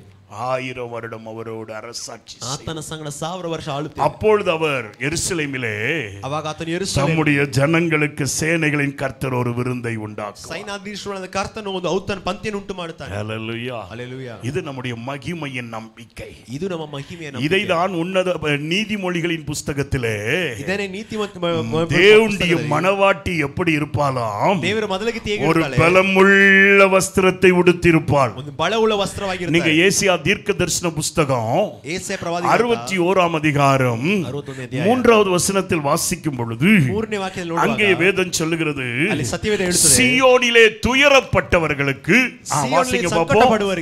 துயரப்பட்டவர்களை சீர்படுத்தவும் அவர்களுக்கு சாம்பலுக்கு பதிலாக சிங்காரத்தையும், தேவன் அவர்களுக்கு சாம்பலுக்கு பதிலாய் சிங்காரத்தை கொடுக்கிறார். தேவன் அவருக்கு ಬೂದಿಗೆ ಬದಲಾಗಿ ಅಲಂಕಾರ. துயரத்தில் இருக்கிறதான தம்முடைய பிள்ளைகளுக்கு, ಸಂಕಟದಲ್ಲಿರುವ ತಮ್ಮ ಮಕ್ಕಳಿಗೆ, பலவிதமான வேதனையில் இருக்கிற பிள்ளைகளுக்கு ಹಲವಾರು ಇಕ್ಕಟ್ಟಿರುವ ತಮ್ಮ ಮಕ್ಕಳಿಗೆ ஒரு சிங்காரத்தை கொடுக்கிறார். ಅಲಂಕಾರವನ್ನು ಕೊಡ್ತಾನೆ. எப்படிப்பட்ட அலங்காரத்தை கொடுக்கிறாராம்? ಯಾವ ರೀತಿಯಾದ ಅದು? 10வது வசனம் சொல்லுகிறது, 10ನೇ ವಾಕ್ಯ, ஒரு மணவாளன் ಮೊದಲಿಂಗನು தன்னை ஆபரணத்தினால் அலங்கரித்துக் கொள்கிறது போல, ಆಭರಣದಿಂದ ತನ್ನ ಅಲಂಕರಿಸುವ ஒரு மணவாட்டி ಮೊದಲಾಗಿತ್ತಿ தன்னை, பிரியமானவர்களே, அவள் தன்னுடைய நகைகளினால் தன்னை சிங்காரித்துக் கொள்கிறது போல. ஆபரணದಿಂದ ತನ್ನನ್ನು ಅಲಂಕರಿಸುವ ಹಾಗೆ. வாசிக்கலாமா அந்த வசனத்தை? என் தேவனுக்குள் என் ஆத்துமா களி கூறுகிறது. மணவாளன் ஆபரணங்களினால் தன்னை அலங்கரித்துக் கொள்ளுகிறதற்கும் மணவாட்டியின் நகைகளினால் தன்னை சிங்காரித்துக் கொள்கிறதற்கும் ஒப்பாக அவர் ரட்சிப்பின் வஸ்திரங்களை எனக்கு அவர் என்ன வஸ்திரத்தை கொடுக்கிறாரு? ரட்சிப்பின் வஸ்திரத்தை கொடுக்கிறார். ரட்சணை பட்டேன்னு கொடுத்தானே. அல்லேலூயா. பாதுகாக்கிற ஒரு வஸ்திரம், காய் வந்து பலமுள்ள வஸ்திரம், பலமுள்ள பட்டை. அதுதான் அங்கு மணவாட்டி சொல்லுகிறார். சாலமோன் 31:27 வாசிக்கும் போது அவன் சொல்லுகிறார், சாலமோன் ಹೇಳುವ ಹಾಗೆ ಹೇಳ್ತಾರೆ, நீதிமொழிகள் 31:22 31:22 பிரியமானவர்களே, அவளுடைய வஸ்திரம் பலமுள்ளதா இருக்கும். அவள பட்டை பலமுள்ள, எல்லா தீங்குகளில் இருந்தும் ரட்சிக்கின்றதான ரட்சிப்பின் வஸ்திரம், ಎಲ್ಲ ಕೇಡಿನ ರಕ್ಷಿಸುವ ಬಟ್ಟೆ, உலகத்தின் சாபத்தில் இருந்து ரட்சிக்கின்றதான வஸ்திரம், ಲೋಕದ ಶಾಪದಿಂದ ಬಿಡಿಸುವ, உலகத்தின் பொல்லாப்பில் இருந்து அவனை ரட்சிக்கின்றதான ரட்சிப்பின் ಲೋಕದ ಕೇಡಿನಿಂದ ರಕ್ಷಿಸುವ ಬಟ್ಟೆ ಅದು. அக்கிரமத்திலும் பாவத்திலும் மரித்து கிடந்ததான நம்மை ಅಕ್ರಮದಲ್ಲಿ ಪಾಪದಿರುವ கிறிஸ்து இயேசுவோடு உயிர்ப்பித்து ಯೇಸು ಕ್ರಿಸ್ತನ ಸಂಗಡ நீதிமான்கள் என்று அழைக்கப்படுகிறதான ஒரு வஸ்திரம், ನೀತಿವಂತರೆಂದು ಕರೆಯಲ್ಪಡುವ ಒಂದು ಬಟ್ಟೆ. இந்த வஸ்திரம் எப்பொழுது கொடுக்கப்படுகிறது? ಯಾವಾಗ ನಮಗೆ ಕೊಡಲ್ಪಡುತ್ತದೆ? கலாத்தியரின் புஸ்தகம் 3:27 சொல்லுகிறது, ಗಲಾತ್ಯರು 3:27 யாரெல்லாம் ஞானஸ்நானம் பெறுகிறார்களோ ಯಾರೆಲ್ಲ ದೀಕ್ಷಾಸ್ನಾನ அப்பொழுது இந்த வஸ்திரத்தை அவர்கள் தரித்துக் கொள்ளுகிறவர்களாய் இருக்கிறார்கள். ಆವಾಗ ಅವರು ಈ ಬಟ್ಟೆಯನ್ನು ಧರಿಸುವರು. கிறிஸ்து இயேசுவை தங்களுக்குள் தரித்துக் கொள்ளுகிறார்கள். ಯೇಸು ಕ್ರಿಸ್ತನ ತಮ್ಮ ಒಳಗೆ கிறிஸ்து இயேசுவுக்குள் இருக்கிறவர்களுக்கு ஆக்கனை தீர்ப்பு இல்லை. ಯೇಸು ಕ್ರಿಸ್ತನಲ್ಲಿ ಇರುವವರಿಗೆ ಶಿಕ್ಷೆ ಇಲ್ಲ. அது ஒரு பெரிய பலனான வஸ்திரம். ಅದು ದೊಡ್ಡ ಬಲವಾದ ಬಟ್ಟೆ. கர்த்தருடைய நாமத்துக்கு மகிமை உண்டாவதாக. ಕರ್ತನ ನಾಮಕ್ಕೆ இந்த இரட்சண்ய வஸ்திரம் அவர்கள் உடுத்தியிருக்கிறபடியாலே ರಕ್ಷಣೆ ಬಟ್ಟೆ ಅವರು ಧರಿಸುವುದರಿಂದ அவர்கள் எதிர்காலத்தை குறித்து மகிழ்ச்சியாய் இருக்கிறார்கள். ಭವಿಷ್ಯ ಕಾಲವನ್ನು ಸಂತೋಷವಾಗಿ ನೋಡುತ್ತಾರೆ. ஹல்லேலூயா. ஹல்லேலூயா. கர்த்தருடைய நாமத்துக்கு மகிமை உண்டாவதாக. கர்த்தர் நாமಕ್ಕೆ மகிமை என் வேத வசனம் சொல்லுகிறது, சத்தியவேத எழுத்துது, அவர்களுக்கு சாம்பலுக்கு பதிலாக, ಅವರಿಗೆ ಬೂದಿಗೆ ಬದಲಾಗಿ. இந்த மனிதர்கள் எல்லாம் குப்பை தொட்டியில கிடந்தவங்க, ನೋಡಿ ಮನುಷ್ಯರು ಕಸದ ತೊಟ್ಟುಪಿಯಲ್ಲಿದ್ದರು, வீதியில கிடந்தவங்க, ತಿಪ್ಪೆ ಬೀದಿಯಲ್ಲಿ தூக்கி எறியப்பட்டவர்கள், ಜನರಿಂದ இரத்த ಬಿಸಾಡಲ್ಪಟ್ಟವರು, களஞ்சியமாய் காணப்பட்டவர்கள், ರಕ್ತದ ಕೊಳತೆಯಲ್ಲಿದ್ದವರು, மிதிக்கப்படத்தக்கவர்களாய், ತುಳಿಯಲಿಕ್ಕೆ ತಗೊಳ್ಪಟ್ಟವರಾಗಿದ್ದರು. ஆனா அவங்களை எடுத்து ஆண்டவர் ಆದರೆ ಅವರನ್ನು ಎತ್ತಿ ದೇವರು குளிப்பாட்டி ಸ್ನಾನಪಡಿಸಿ, என் வேதம் சொல்லுகிறது, ಸತ್ಯವೇದ ಹೇಳುತ್ತದೆ, இந்த பலமுள்ள அலங்கார வஸ்திரம் அவர்களுக்கு கொடுத்தார். ಅವರಿಗೆ ಒಂದು ಅಲಂಕಾರ ಬಟ್ಟೆಯನ್ನು ಕೊಟ್ಟನು. ரட்சிப்பு என்கிறதான அந்த வஸ்திரத்தை அவர்களுக்கு கொடுத்தார். ರಕ್ಷಣೆಯಿಂದ ಬಟ್ಟೆ ಕೊಟ್ಟರು. அவர்கள் இனி பாவிகள் அல்ல, ಅವರು ಪಾಪಿ ಅಲ್ಲ, நீதிமான்கள் என்கிற சால்வையை கொடுத்தார். ನೀತಿವಂತರನ್ನು ಸಾಲ್ವೆಯನ್ನು ಕೊಟ್ಟರು. அவர்களுடைய ஒடுங்கின ஆவிக்கு பதிலாக ಅವರ ಮುರಿದಿರುವ ಆತ್ಮ ಬದಲಾಗಿ அவர்களுக்கு துதியின் உடையை கொடுத்தவராய். ಸ್ತುತಿಯ ಬಟ್ಟೆ ಕೊಟ್ಟರು. கர்த்தருடைய நாமத்துக்கு மகிமை உண்டாவதா. ಕರ್ತನ ನಾಮಕ್ಕೆ ಮಹಿಮೆ ಉಂಟಾಗಲಿ. ஒரு மேன்மையான வஸ்திரம், ಒಂದು ಗೌರವವುಳ್ಳ ಬಟ್ಟೆ. வேதம் சொல்லுது, ಸತ್ಯವೇದ ಹೇಳುತ್ತದೆ, சங்கீதம் 45:13-14 நீங்க வாசித்தீங்கன்னா, ಕೀರ್ತನೆ 45:13-14 ಓದಿದರೆ, ராஜாவின் குமாரத்தி உள்ளான பூர்ண அழகுள்ளவள், அவருடைய உடை நல்ல பொன்னினால் செய்யப்பட்ட சருகையில் போடப்பட்ட இருக்கிறது, அவளுடைய வஸ்திரம் சித்திர தையலாடை உள்ளதான வஸ்திரம். அவள் சித்திர தையலாடை உள்ள வஸ்திரத்தை உடுத்திருக்கிறபடியாலே ಅವಳು ಈ ತರ ಬಟ್ಟೆಯನ್ನು ಧರಿಸಿದ್ರಿಂದ ராஜா அவளுடைய வலது பக்கத்திலே இருக்கிறார். ಅರಸನು ಬಲಗಡೆ ಇದ್ದಾಳೆ. ಯಾರೊಬ್ಬರು ரட்சிக்கப்பட்டிருக்கிறார்களோ, ರಕ್ಷಣೆ ಹೊಂದಿ ஞானஸ்நானம் எடுத்து ದೀಕ್ಷಾನೆ ತಗೊಂಡು தேவனுடைய மீட்பின் திட்டத்துக்குள் வருகிறார்களோ, ದೇವರ ಬಿಡುಗಡೆಯ ಯೋಚನೆ ಒಳಗೆ ಬರ್ತಾರೆ. அவர்கள் சில பாடுகளின் வழியாய் போவார்கள். ಅವರು ಕೆಲ ಶ್ರಮದ ಒಳಗೆ ಹೋಗ್ತಾರೆ. பாடுகள் வழியாக தான் பரலோக ராஜ்யம். ಶ್ರಮೆಗಳ ಬದ್ನೆ ದಾಟಿ இந்த ಹೋದರೆ பாடுகள் இனி வருகிற மகிமைக்கு நிகரல்ல. ಇಹಲೋಕದ ಕಷ್ಟ ಬರುವ ಮಹಿಮೆಗೆ இந்த ಸಮವಲ್ಲ. பாடுகள் எல்லாம் எதற்கு இவர்கள் மேல் வருகிறது? ಯಾಕೆ ಇವರಿಗೆ ಕಷ್ಟ ಶ್ರಮ தாங்கள் ಬರುತ್ತದೆ? போட்டிருக்கிறதான அந்த நீதியின் சால்வையின் மேலே, ತಾವು ಹಾಕಿರುವ ನೀತಿಯ அந்த ரட்சிப்பின் வஸ்திரத்தின் மேலே, ರಕ್ಷಣೆ ಬಟ್ಟೆ ಮೇಲೆ அது அவர்களுடைய அலங்காரத்தை சித்தரிக்கிறதா இருக்கிறது. ಅದು ದೇವರ ಅಲಂಕಾರವನ್ನು ಚಿತ್ರಿಸುವುದಾಗಿದೆ. வேதவசனம் அதான் சொல்லுது. ನೋಡಿ ಸತ್ಯವೇದ ಅದನ್ನೇ நீங்க எசேக்கியேலின் புஸ்தகம் 16:10 வாசிக்கும் போது அதான் பார்க்கிறோம். ಎಹೆಜಕೇಲ ಪುಸ್ತಕ 16:10 ಇದನ್ನೇ எசேக்கியேல் 16:10 சொல்லுகிறது, 16:10 ಓದುವ, அவள் மேல் சித்திர தையலாடையின் வஸ்திரத்தை தரிப்பித்தார். ಅವಳಿಗೆ ಕಸೂತಿಯ ಬಟ್ಟೆಯನ್ನು ಕೊಟ್ಟರು. கர்த்தருடைய நாமத்துக்கு மகிமை உண்டாவதாக. ಕರ್ತನ ನಾಮಕ್ಕೆ ಮಹಿಮೆ ಉಂಟಾಗಲಿ. இப்ப இந்த மனுஷன் அதை விட்டுட்டான். ಈ ಮನುಷ್ಯ ನೋಡಿ ಅದನ್ನು ಬಿಟ್ಟು ಬಂದ. ரட்சிப்பின் வஸ்திரத்தை போடல, ರಕ್ಷಣೆ ಬಟ್ಟೆ ಧರಿಸಲಿಲ್ಲ, நீதியின் வஸ்திரத்தை போடல, ನೀತಿಯ ಬಟ್ಟೆಯನ್ನು ಧರಿಸಲಿಲ್ಲ. தேவனுடைய நீதி செய்ய அவனுக்கு விருப்பம் இல்லை. ದೇವರ ನೀತಿಯನ್ನು ಮಾಡಕ್ಕೆ ಅವರು அழைப்புக்கு வந்து விட்டான், கருவிக்கு வந்து விருந்துக்கு வந்து விட்டான், ದೇವರ ராஜாவுடைய அந்த சந்தோஷத்துக்குள்ளும் பிரவேசித்து விட்டான், ಅರಸನ ಸಂತೋಷ ಒಳಗೆ ಬಂದಿದ್ದಾನೆ. அல்லேலூயா. ஹல்லேலூயா. ஏசப்பான்னு சொன்ன உடனே என் வீட்டுல இதெல்லாம் நடந்துச்சு. ஏசப்பா ಅಂತ ಹೇಳಿದ್ಕೊಳ್ಳಿ ನನ್ನ ಮನೆಯಲ್ಲಿ ಇಷ್ಟೆಲ್ಲ ಅದ್ಭುತ ಬಂತು. சர்ச்சுக்கு வந்ததுல இருந்து இந்த அற்புதம்லாம் நடந்துருச்சு. ಚರ್ಚ್ಗೆ ಬಂದ ಕೂಡಲೇ ಇಷ್ಟೆಲ್ಲ ಅದ್ಭುತ ನಡೆದಿದೆ. அரண்மனைக்குள்ள வந்துட்டா, ಅರಣ್ಮನೆಗೆ ಬಂದ ராஜாவுடைய எல்லா மகிழ்ச்சிக்கும் பங்கெடுத்துட்டா, ಅರಸನ ಎಲ್ಲ ಆನಂದದಲ್ಲಿ ಭಾಗವಹಿಸಿದ. ராஜா விரும்புகிற அந்த வஸ்திரம் அவனால தரிக்க முடியல. ಅರಸನ ಬಯಸುವ ಬಟ್ಟೆ ಈ ಮನುಷ್ಯನ ಧರಿಸಕ್ಕೆ கர்த்தருடைய நாமத்துக்கு மகிமை உண்டாவதாக. ಕರ್ತನ ನಾಮಕ್ಕೆ ಮಹಿಮೆ ಉಂಟಾಗಲಿ. என் வேதம் சொல்லுகிறது, ಸತ್ಯವೇದ ಹೇಳುತ್ತದೆ, அந்த வஸ்திரத்தின் பேர் கலையான வஸ்திரமா. ನೋಡಿ ಇವನು ಹಾಕಬೇಕಾಗಿರೋ ಬಟ್ಟೆ ಏನಂದ್ರೆ ಮದುವೆ ಬಟ್ಟೆ. வெளிப்படுத்தலின் புஸ்தகம் 16:15 நீங்க வாசித்தீங்கன்னா ಪ್ರಕಟಣೆ 16:15 அங்க வேதம் சொல்லுது, ಸತ್ಯವೇದ ಹೇಳುತ್ತದೆ, ஆட்டுக்குட்டியானவருடைய கல்யாணம் வந்தது, ಕುರಿಮರಿಯಾದವನ ಮದುವೆ ಬಂತು, அவன் மனைவி தன்னை ஆயத்தப்படுத்தினால், ಅವನ ಪತ್ನಿ ಸಿದ್ಧ ಮಾಡಿದರು, சுத்தமும் ಶುದ್ಧವು பிரகாசமும் உள்ளதான ಪ್ರಕಾಶ ಉಳ್ಳದ மெல்லிய வஸ்திரம் அவளுக்கு கொடுக்கப்பட்டது. ಅಮೂಲ್ಯ ಬಟ್ಟೆ ಅವರಿಗೆ ಕೊಡಲ್ಪಟ್ಟಿತು. அந்த மெல்லிய வஸ்திரம் ಬಟ್ಟೆ பரிசுத்தவான்களுடைய நீதியே, ಪರಿಶುದ್ಧವಂತರ ನೀತಿಯ சுத்தமான வஸ்திரம் கொடுக்கப்பட்டது. ಶುದ್ಧವಾದ ಬಟ್ಟೆ ಧರಿಸಲ್ಪಟ್ಟಿತು. இயேசு கிறிஸ்துவின் இரத்தத்தினாலே கழுவப்பட்டதான ரட்சிப்பின் வஸ்திரம் சுத்தமான வஸ்திரம். ಯೇಸು ಕ್ರಿಸ್ತನ ರಕ್ತದಿಂದ ತೊಳೆಯಲ್ಪಟ್ಟಿರೋ ಬಟ್ಟೆ ಶುದ್ಧವಾದ ಬಟ್ಟೆ. இரண்டாவது பிரகாசமுள்ள வஸ்திரம். ಎರಡನೇದು ಪ್ರಕಾಶವುಳ್ಳ ಬಟ್ಟೆ. இயேசுவானவர் ಯೇಸುವಾದವರು லூக்கா எழுதின சுவிசேஷம் 9ஆம் அதிகாரம் 29வது வசனத்தை வாசிக்கும் போது, ಲೂಕನ ಸುವಾರ್ತೆ 9:29 ನೋಡಿದರೆ, அவர் ஜெபிக்கும்படியாய் கடந்து சென்றார். ಆತನು ಪ್ರಾರ್ಥನೆ ಮಾಡಿಗೆ ಹೋದನು. அப்பொழுது அந்த வஸ்திரம் சூரியன், அந்த வஸ்திரமானது பிரகாசித்ததா இருந்ததாம். ಆತನ ಬಟ್ಟೆ ಬೆಳಗಾಗಿ ಮಿಂಚುವುದಾಗಿತ್ತು. அப்போ நம்முடைய ரட்சிப்பை பெற்றுக் கொண்டிருக்கிற நாம், ರಕ್ಷಣೆ ಹೊಂದಿರುವ ನಾವು, நம்முடைய வேத தியானமும் ನಮ್ಮ ವೇದ ಧ್ಯಾನ, நம்முடைய ஜெப ஜீவியமும் ನಮ್ಮ ಪ್ರಾರ್ಥನೆ மிக மிக அவசியம். ಅದು ಮುಖ್ಯವಾಗಿದೆ. அதுதான் நம்முடைய வஸ்திரத்தை பிரகாசிக்க பண்ணும். ಅದೇ ನಮ್ಮ ಬಟ್ಟೆಯನ್ನು ಪ್ರಕಾಶಿಸುತ್ತದೆ. உலகத்தில் இருக்கும்போது நம்முடைய வஸ்திரங்கள் அசுசிப்படலாம், ಲೋಕದಲ್ಲಿರುವಾಗ ನಮ್ಮ ಬಟ್ಟೆ ಅಶುದ್ಧವಾಗಬಹುದು. ஆனால் அது ஆட்டுக்குட்டியானவருடைய இரத்தத்தினால் தோய்த்து விளக்கணும். ಆದರೆ ಕುರಿಮರಿಯಾದ ರಕ್ತದಿಂದ ஏசப்பா என்னை ஒரு விசை கழுவி சுத்திகரிங்கன்னு நம்ம விளக்கணும். ಏಸಪ್ಪ ನನ್ನ ಪರಿಶುದ್ಧಪಡಿಸಿ ಅಂತ ಹೇಳಬೇಕು. எப்பொழுதெல்லாம் பரிசுத்த மேஜைக்கு முன்பாக வருகிறோமோ, ಯಾವಾಗಲ ದೇವರ ಮೇಚೆ ಮುಂದೆ ಬರ್ತೀರೋ, அப்பொழுதெல்லாம் அவருடைய இரத்தத்தினால் நாம் கழுவப்படுவதற்கு, ಅವಾಗಲ ಆತನ ರಕ್ತದಿಂದ ತೊಳೆಯಲ್ಪಡುವುದಕ್ಕೆ நாம் மனம் திரும்ப வேண்டும். ಮಾನಸಾಂತರ ಒಳಬೇಕು. குறைபாடுகளை அறிக்கை செய்து விட, ಕೊರತೆಯನ್ನು ಅರಿಕೆ ಮಾಡಬೇಕು. சுத்தமுள்ளதாய் நம்முடைய வஸ்திரத்தை, ಶುದ್ಧ ಉಳ್ಳದಾಗಿರಬೇಕು. என்ன வேதம் சொல்லுது, ಸತ್ಯವೇದ ಹೇಳುತ್ತದೆ. வெளிப்படுத்தல் 3ஆம் அதிகாரம் சொல்லுகிறது, ಪ್ರಕಟಣೆ 3ನೇದೇ தன் ಹೇಳುತ್ತದೆ, வஸ்திரத்தை கரைப்படாமல் காத்துக் கொள்ளுகிறவர்கள் பாக்கியவான்கள். ಬಟ್ಟೆಯನ್ನು ಕೊಳತೆ ಪಡದೆ ಕಾಪಾಡುವವರು ಧನ್ಯರು. அவர்கள்தான் தேவனோடு நடக்கிறவர்களா இருப்பார். ಅವರೇ ದೇವರ ಬಳಿ ಯೋಗ್ಯರಾಗಿ ನಡೆಯುತ್ತಾರೆ. வெளிப்படுத்தல் 3:4 நினைக்கிறேன். ಪ್ರಕಟಣೆ 3:4 அவர்கள் தான் தேவனோடு நடக்க முடியும். ನೋಡಿ, ಅವರೇ ಯೋಗ್ಯರಾಗಿ அப்ப ದೇವರ ಬಳಿ கரை உண்டாகும். ನೋಡಿ, ಕೊಳತೆ ಉಂಟಾಗುತ್ತದೆ. ஆட்டுக்குட்டியானவருடைய இரத்தத்தினாலே நாம் அதை தோய்த்து வெளுத்துக் கொள்ளலாம். ಆದರೆ ಕುರಿಮರಿಯಾದವನು ಯೇಸು ಕ್ರಿಸ್ತನ ರಕ್ತದಿಂದ ಅವನನ್ನು சுத்தமான வஸ்திரமாய் அது இருக்கணும். ಶುದ್ಧ ಬಟ್ಟೆಯಾಗಿರಬೇಕು. இரண்டாவது வேதம் சொல்லுகிறது, ಎರಡನೇದಾಗಿ ಸತ್ಯವೇದ ಹೇಳುತ್ತದೆ, பிரியமானவர்களே, பிரகாசமுள்ள வஸ்திரமாய் இருக்கணும். ಪ್ರಕಾಶವುಳ್ಳ ಬಟ್ಟೆಯಾಗಿರಬೇಕು. ஜெப ஜீவியமானது ಪ್ರಾರ್ಥನೆಯ ಜೀವನವು வஸ்திரத்தை பிரகாசிக்க பண்ணும். ನಮ್ಮ ಬಟ್ಟೆಯನ್ನು ಪ್ರಕಾಶ ಮಾಡುತ್ತದೆ. ஹல்லேலூயா. ಹಲ್ಲೆಲೂಯಾ. நம்ம எவ்வளவு ஜெபம் பண்றோமோ ಎಷ್ಟಾಗಿ ಪ್ರಾರ್ಥನೆ ಮಾಡುತ್ತೇವೆ அவ்வளவாய் நம்முடைய வஸ்திரம் பிரகாசிக்கும். ಅಷ್ಟಾಗಿ ಪ್ರಕಾಶಿಸುತ್ತದೆ. ஹல்லேலூயா. ಹಲ್ಲೆಲೂಯಾ. இயேசு அப்படி செஞ்சார். ಯೇಸು ಹಾಗೆ ಹೇಳಿದರು, ಮಾಡಿದರು. அவர் தேவனா இருந்தாலும் ದೇವರಾಗಿದ್ದರು, ஜெபத்தை விடவில்லை. ಪ್ರಾರ್ಥನೆಯನ್ನು ಬಿಡಲಿಲ್ಲ. நாம் மாம்சத்தில் இருக்கிற மனிதர்கள். ನಾವು ಶರೀರದಲ್ಲಿರುವ ಮನುಷ್ಯರು. இயேசுவை காட்டிலும் நம்முடைய ஜெப ஜீவியம் எவ்வளவு இருக்கணும்.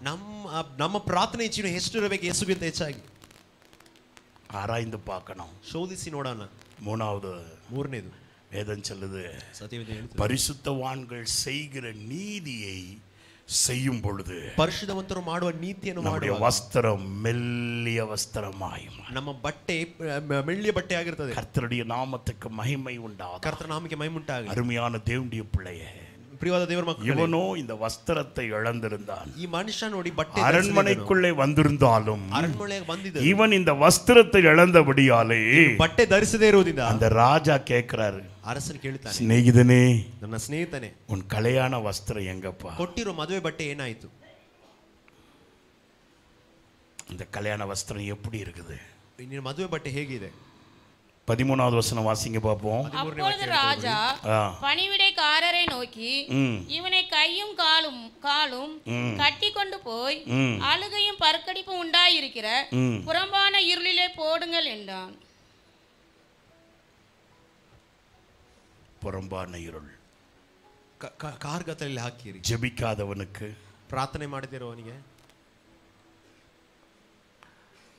தேவனுடைய நீதியை விட்டுவிட்டவனுக்கு, ದೇವರ ನೀತಿಯನ್ನು ಬಿಟ್ಟು ಬಿಡುವವನಿಗೆ, அரண்மனைக்குள் வந்திருக்கலாம், ಅರಮನೆಯೊಳಗೆ ಬಂದಿರಬಹುದು, கல்யாண வீட்டுக்குள்ள வந்திருக்கலாம், ಮದುವೆ ಮನೆಗೆ ಬಂದಿರಬಹುದು. ஆனா வேதம் சொல்லுது, ಸತ್ಯವೇದ ಹೇಳುತ್ತದೆ,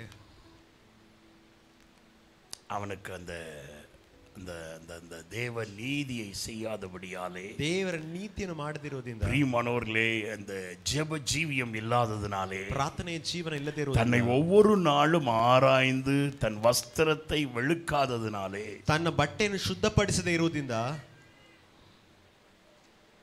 புறம்பான இருள், ಕಾರ್ಗತ್ತಲೆಯಲ್ಲಿ அவன் செயல்படக்கூடாதபடி கைகளை கட்டப்பட்டது. ಈ ಮನುಷ್ಯನು ಕೆಲಸ ಮಾಡದಂತೆ ಕೈ ಕಾಲು ಕಟ್ಟಪಟ್ಟಿತು. வெண் வஸ்திரம் தரித்திருந்தால் தேவனோடு நடந்திருப்பான். ನೋಡಿ, ಬೆಳ್ಳಿ ಬಟ್ಟೆ ಧರಿಸಿದರೆ ದೇವರ இவன் தேவனோடு நடக்கக்கூடாதபடி கால்கள் கட்டப்பட்டது. ದೇವರ ಸಂಗಡ ನಡೆಯದೆ ಅವನ ಕಾಲು ಕಟ್ಟಲ್ಪಟ್ಟಿತು.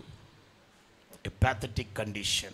ಎಷ್ಟು ಕಷ್ಟವಾದ ಸನ್ನಿವೇಶ. இதை சொல்லிட்டு தான் ஆண்டவர் சொல்றாரு, ನಾನು ಹೇಳಿಬಿಟ್ಟು ದೇವರು ಹೇಳ್ತಾನೆ, அழைக்கப்பட்டவர்கள் அநேகர், ಕರೆಯಲ್ಪಟ್ಟವರು ಅನೇಕರು, தெரிந்து கொள்ளப்பட்டவர்கள் சிலர். ಆರಿಸಲ್ಪಟ್ಟವರು இயேசு சீக்கிரமா வரப்போகிறார். ಯೇಸು ಬೇಗ ಬರುತ್ತಾನೆ. தம்முடையவர்களை அவரோடு சேர்த்து கொள்ளும்படியாய் வர, ತಮ್ಮವರನ್ನು ಆತನ ಬಳಿ ಸೇರಿಸಿಗೆ ಬರ್ತಾನೆ. நம்முடைய வஸ்திரங்கள் எப்படி இருக்கிறது? ನಮ್ಮ ಬಟ್ಟೆಗಳು ಹೇಗಿದೆ? நாம் அவரோடு நடக்கிறவர்களாய் இருக்க வேண்டும் என்று ದೇವರ ಸಂಗಡ ನಡೆಯಕ್ಕೆ ಪಾತ್ರರಾಗಿರಬೇಕು. அனுதினமும் நம்முடைய வஸ்திரங்களை தோய்த்து வெளுக்கவே, ಪ್ರತಿದಿನ ನಮ್ಮ ಬಟ್ಟೆಯನ್ನು ಪರಿಶುದ್ಧಪಡಿಸಬೇಕು. ஆட்டுக்குட்டியானுடைய இரத்தத்தினாலே, ಕುರಿಮರಿಯಾದವನ ರಕ್ತದಿಂದ, அவருடைய சாட்சி என்னும் வசனத்தினாலே, ದೇವರ ಸಾಕ್ಷಿಯ ವಾಕ್ಯದಿಂದ நம்முடைய வஸ்திரத்தை தோய்த்து வெளுக்கணும். ನಮ್ಮ ಬಟ್ಟೆಯನ್ನು ஜெப ஜீவியம் நம்முடைய வஸ்திரத்தை பிரகாசிக்க பண்ணும். ಪ್ರಾರ್ಥನೆಯ ಜೀವನ ನಮ್ಮ ಬಟ್ಟೆಯನ್ನು ಪ್ರಕಾಶ ಮಾಡುತ್ತದೆ. மூன்றாவதாக வேதம் சொல்லுது, ಮೂರನೇದಾಗಿ ಸತ್ಯವೇದ ಹೇಳುತ್ತದೆ, பரிசுத்தவான்களுக்கென்று நியமித்திருக்கிற நியமனங்களை நீ நிறைவேற்றும் பொழுது ಪರಿಶುದ್ಧವಂತರಿಗೆ ನೇಮಿಸಿರುವ ನೇಮವನ್ನು அது ಪೂರ್ಣ ಮಾಡುವಾಗ நீதியாய் உன்னில் விளங்குகிறது. ಅದು ನಿಮಗೆ ನೀತಿಯಾಗಿರುತ್ತದೆ. அந்த நீதியை செய்கிறதான ಅದ ನೀತಿಯನ್ನು ಮಾಡುವ மெல்லிய வஸ்திரத்தை தரித்துக் கொள்ளும் போது ಮೆಲ್ಲಿಯ ಬಟ್ಟೆಯನ್ನು ಧರಿಸುವಾಗ ராஜாவின் விருந்திலே காணப்பட முடியும். ಅರಸನ ಪಂಕ್ತಿಯಲ್ಲಿ ಇರಬಹುದು. வேதம் சொல்லுகிறது, ಸತ್ಯವೇದ ಹೇಳುತ್ತದೆ, அவருடைய சமூகத்தில் வாசமாய் இருக்கும்படி ದೇವರ ಸಮೂಹದಲ್ಲಿ ವಾಸ ಮಾಡಕ್ಕೆ தெரிந்து கொண்டு சேர்த்துக் கொள்ளுகிற மனுஷன் ದೇವರಿಂದ ಆರಿಸಲ್ಪಟ್ಟು ಕೊಂಡು ಬರಲ್ಪಡವರು பாக்கியவான்களாய் இருக்கிறார். ಅವರು ಧನ್ಯರಾಗಿದ್ದಾರೆ. இம்மையில் உள்ளதான வீட்டின் நன்மை மாத்திரமல்ல, ಇಹಲೋಕದ ಮೇನ್ಮು ಶ್ರೇಷ್ಠ ಮಾತ್ರವಲ್ಲ, மறுமையில் உள்ளதான மேன்மையையும் பெற்றுக்கொள்வார். ಬರುವ ಲೋಕದ ಗೌರವ ನಮಗೆ ಸಿಗಬೇಕು. முழங்கால் போடலாமா? ಹಾಕಬಹುದಾ? ஜெபிக்கலாமா? ಪ್ರಾರ್ಥನೆ ಮಾಡೋಣ. அருமையான தேவனுடைய பிள்ளையே, ದೇವರ ಮಕ್ಕಳು, என் வேத வசனம் சொல்லுகிறது, ಸತ್ಯವೇದ ಹೇಳುತ್ತದೆ, நாம் ரட்சிக்கப்பட்டது அவருடைய கிருபை. ನಾವು ರಕ್ಷಣೆ ಹೊಂದಿರೋ ದೇವರ அவருடைய கிருபையினால் நாம் ரட்சிக்கப்பட்டோம். ದೇವರ ದಯೆಯಿಂದ ರಕ್ಷಣೆ ಹೊಂದಿರೋ அவர் நம்மேல் வைத்த அன்பின் நிமித்தம் ரட்சிக்கப்பட்டோம். ದೇವರು ತೋರಿರುವ இந்த மேன்மையான ரட்சிப்பு தேவன் நமக்கு கொடுத்த ஈவு. ಈ ಮಹಾ ದೊಡ್ಡ ರಕ್ಷಣೆ ದೇವರು ಕೊಟ್ಟಿರೋ ದಯೆ. சாம்பல் நம்மேல் விழ வேண்டியதா இருந்தது. ಬೂದಿಯಲ್ಲಿ ಇರಬೇಕಾಗಿರೋ ನಾವು, சாம்பலை பூசிக்கொண்டு இருக்க வேண்டிய நம்மை ಮೇಲೆ ಬೂದಿ ಹಾಕಿರುವ ನಮ್ಮನ್ನು அவருடைய ரட்சிப்பினால் அலங்கரித்து வைத்தார். ರಕ್ಷಣೆಯಿಂದ ಅಲಂಕರಿಸಿದನು. இந்த மேன்மையான ரட்சணியத்தை பெற்றிருக்கிறதான நீ, ಆ ಗೌರವವನ್ನು ಇರೋ ನೀನು, இந்த ரட்சிப்பின் வஸ்திரத்தை அழுக்குப்படுத்தி விடாது. ರಕ್ಷಣೆ ಮಾಡಿ ಕೊಳತೆ ಪಡಿಸಬೇಡ. ஒவ்வொரு நாளும் ಪ್ರತಿದಿನ தேவன் விரும்புகிறதான அந்த சாயல் உனக்குள் காணப்படட்டும். ದೇವರು ಬಯಸುವ ರೂಪ தேவன் விரும்புகிறதை செய்கிறவனாயிரு. ದೇವರು ಬಯಸುವ ಮಾಡುವ அவருடைய நீதியின் கிரியைகளை நடப்பிக்கின்றவனாயிரு. ದೇವರ ನೀತಿ ಕ್ರಿಯೆ ಮಾಡುವವನಾಗಿರು. அக்கிரமங்களை வெறுக்கிறவனாயிரு. ಅಕ್ರಮ ಬಿಟ್ಟು ದೂರ ಹೋಗು. தேவனுடைய நீதியை தரிப்பித்துக் கொள்ளுகிறவனாயிரு. ದೇವರ ನೀತಿಯನ್ನು ಧರಿಸುವನಾಗಿರು. ஜெபம் பண்ணலாமா? ಪ್ರಾರ್ಥನೆ ಮಾಡೋಣ. அழகான கண்கள் என்னை கண்டதாலே முடிந்ததென்று நினைத்த நான் உயிர் வாழ்கின்றேன். அழகான கண்கள் என்னை கண்டதாலே முடிந்ததென்று நினைத்த நான் உயிர் வாழ்கின்றேன். ஒன்றும் இல்லாத என்னை காருண்யமாய் காருண்யத்தாலே உயர்த்தி வைத்த நல்ல தெய்வமே, ஒன்றும் இல்லாத என்னை காருண்யத்தாலே உயர்த்தி வைத்த நல்ல தெய்வமே, உம்மழகான கண்கள் என்னை கண்டதாலே முடிந்ததென்று நினைத்த நான் உயிர் வாழ்கின்றேன். உம்மன் அழகான கண்கள் என்னை கண்டதாலே முடிந்ததென்று நினைத்த நான் உயிர் வாழ்கின்றேன். ஆம் ஆண்டவரே, உம்முடைய கண்கள் எங்களை பார்த்தபடியால் நீங்கள் காண்கிற யாவரையும் விருந்து சாலைக்குள் அழைத்து வாருங்கள் என்று சொன்னீர். உம்முடைய கண்கள் எங்களை கண்டபடியால் உம்முடைய விருந்து சாலைக்குள் வந்திருக்கிறோம். உம்முடைய விருந்து சாலைக்குள் வந்திருக்கிற எங்களை குளிப்பாட்டி அந்த கலையான வஸ்திரத்தை எங்களுக்கு தரித்திருக்கிறீங்க அப்பா. அதை காத்து கொள்ள கிருபைதாங்கப்பா. இயேசுவே, ஒவ்வொரு நாளும் கரை திரையற்றதான கற்புள்ளவர்களாக பரிசுத்தம் உள்ளவர்களாக உமக்கு முன்னால் காணப்பட உதவி செய்யும். ஆண்டவரே ஸ்தோத்திரையா. சர்தையு சபையிலே தங்கள் வஸ்திரங்களை கரைப்படுத்திக் கொள்ளாதவர்கள் உண்டு, அவர்கள் என்னோடு நடப்பாங்கன்னு சொன்னீங்களே அப்பா. இயேசுவே, நாங்க ஒவ்வொரு நாளும் உம்மோடு நடக்கிறவர்களாய் காணப்பட, தேவ நீதியை கை கொள்ளுகிறவர்களாய் காணப்பட, எங்கள் ஜெப ஜீவியத்தை கட்டி எழுப்புகிறவர்களாய் காணப்பட அனுகிரகம் செய்யும். இப்பொழுது உம்முடைய அடியார்களை உம்முடைய நாமத்தினால் ஆசீர்வதிக்கிறேன். எத்தனை மேன்மையையும் கனத்தையும் நீர் உம்முடைய வீட்டாருக்கு தந்திருக்கிறபடியால் நன்றி. அப்படியே ஆசீர்வதியும். இயேசுவின் நாமத்தில் பிதாவே, ஆமென்.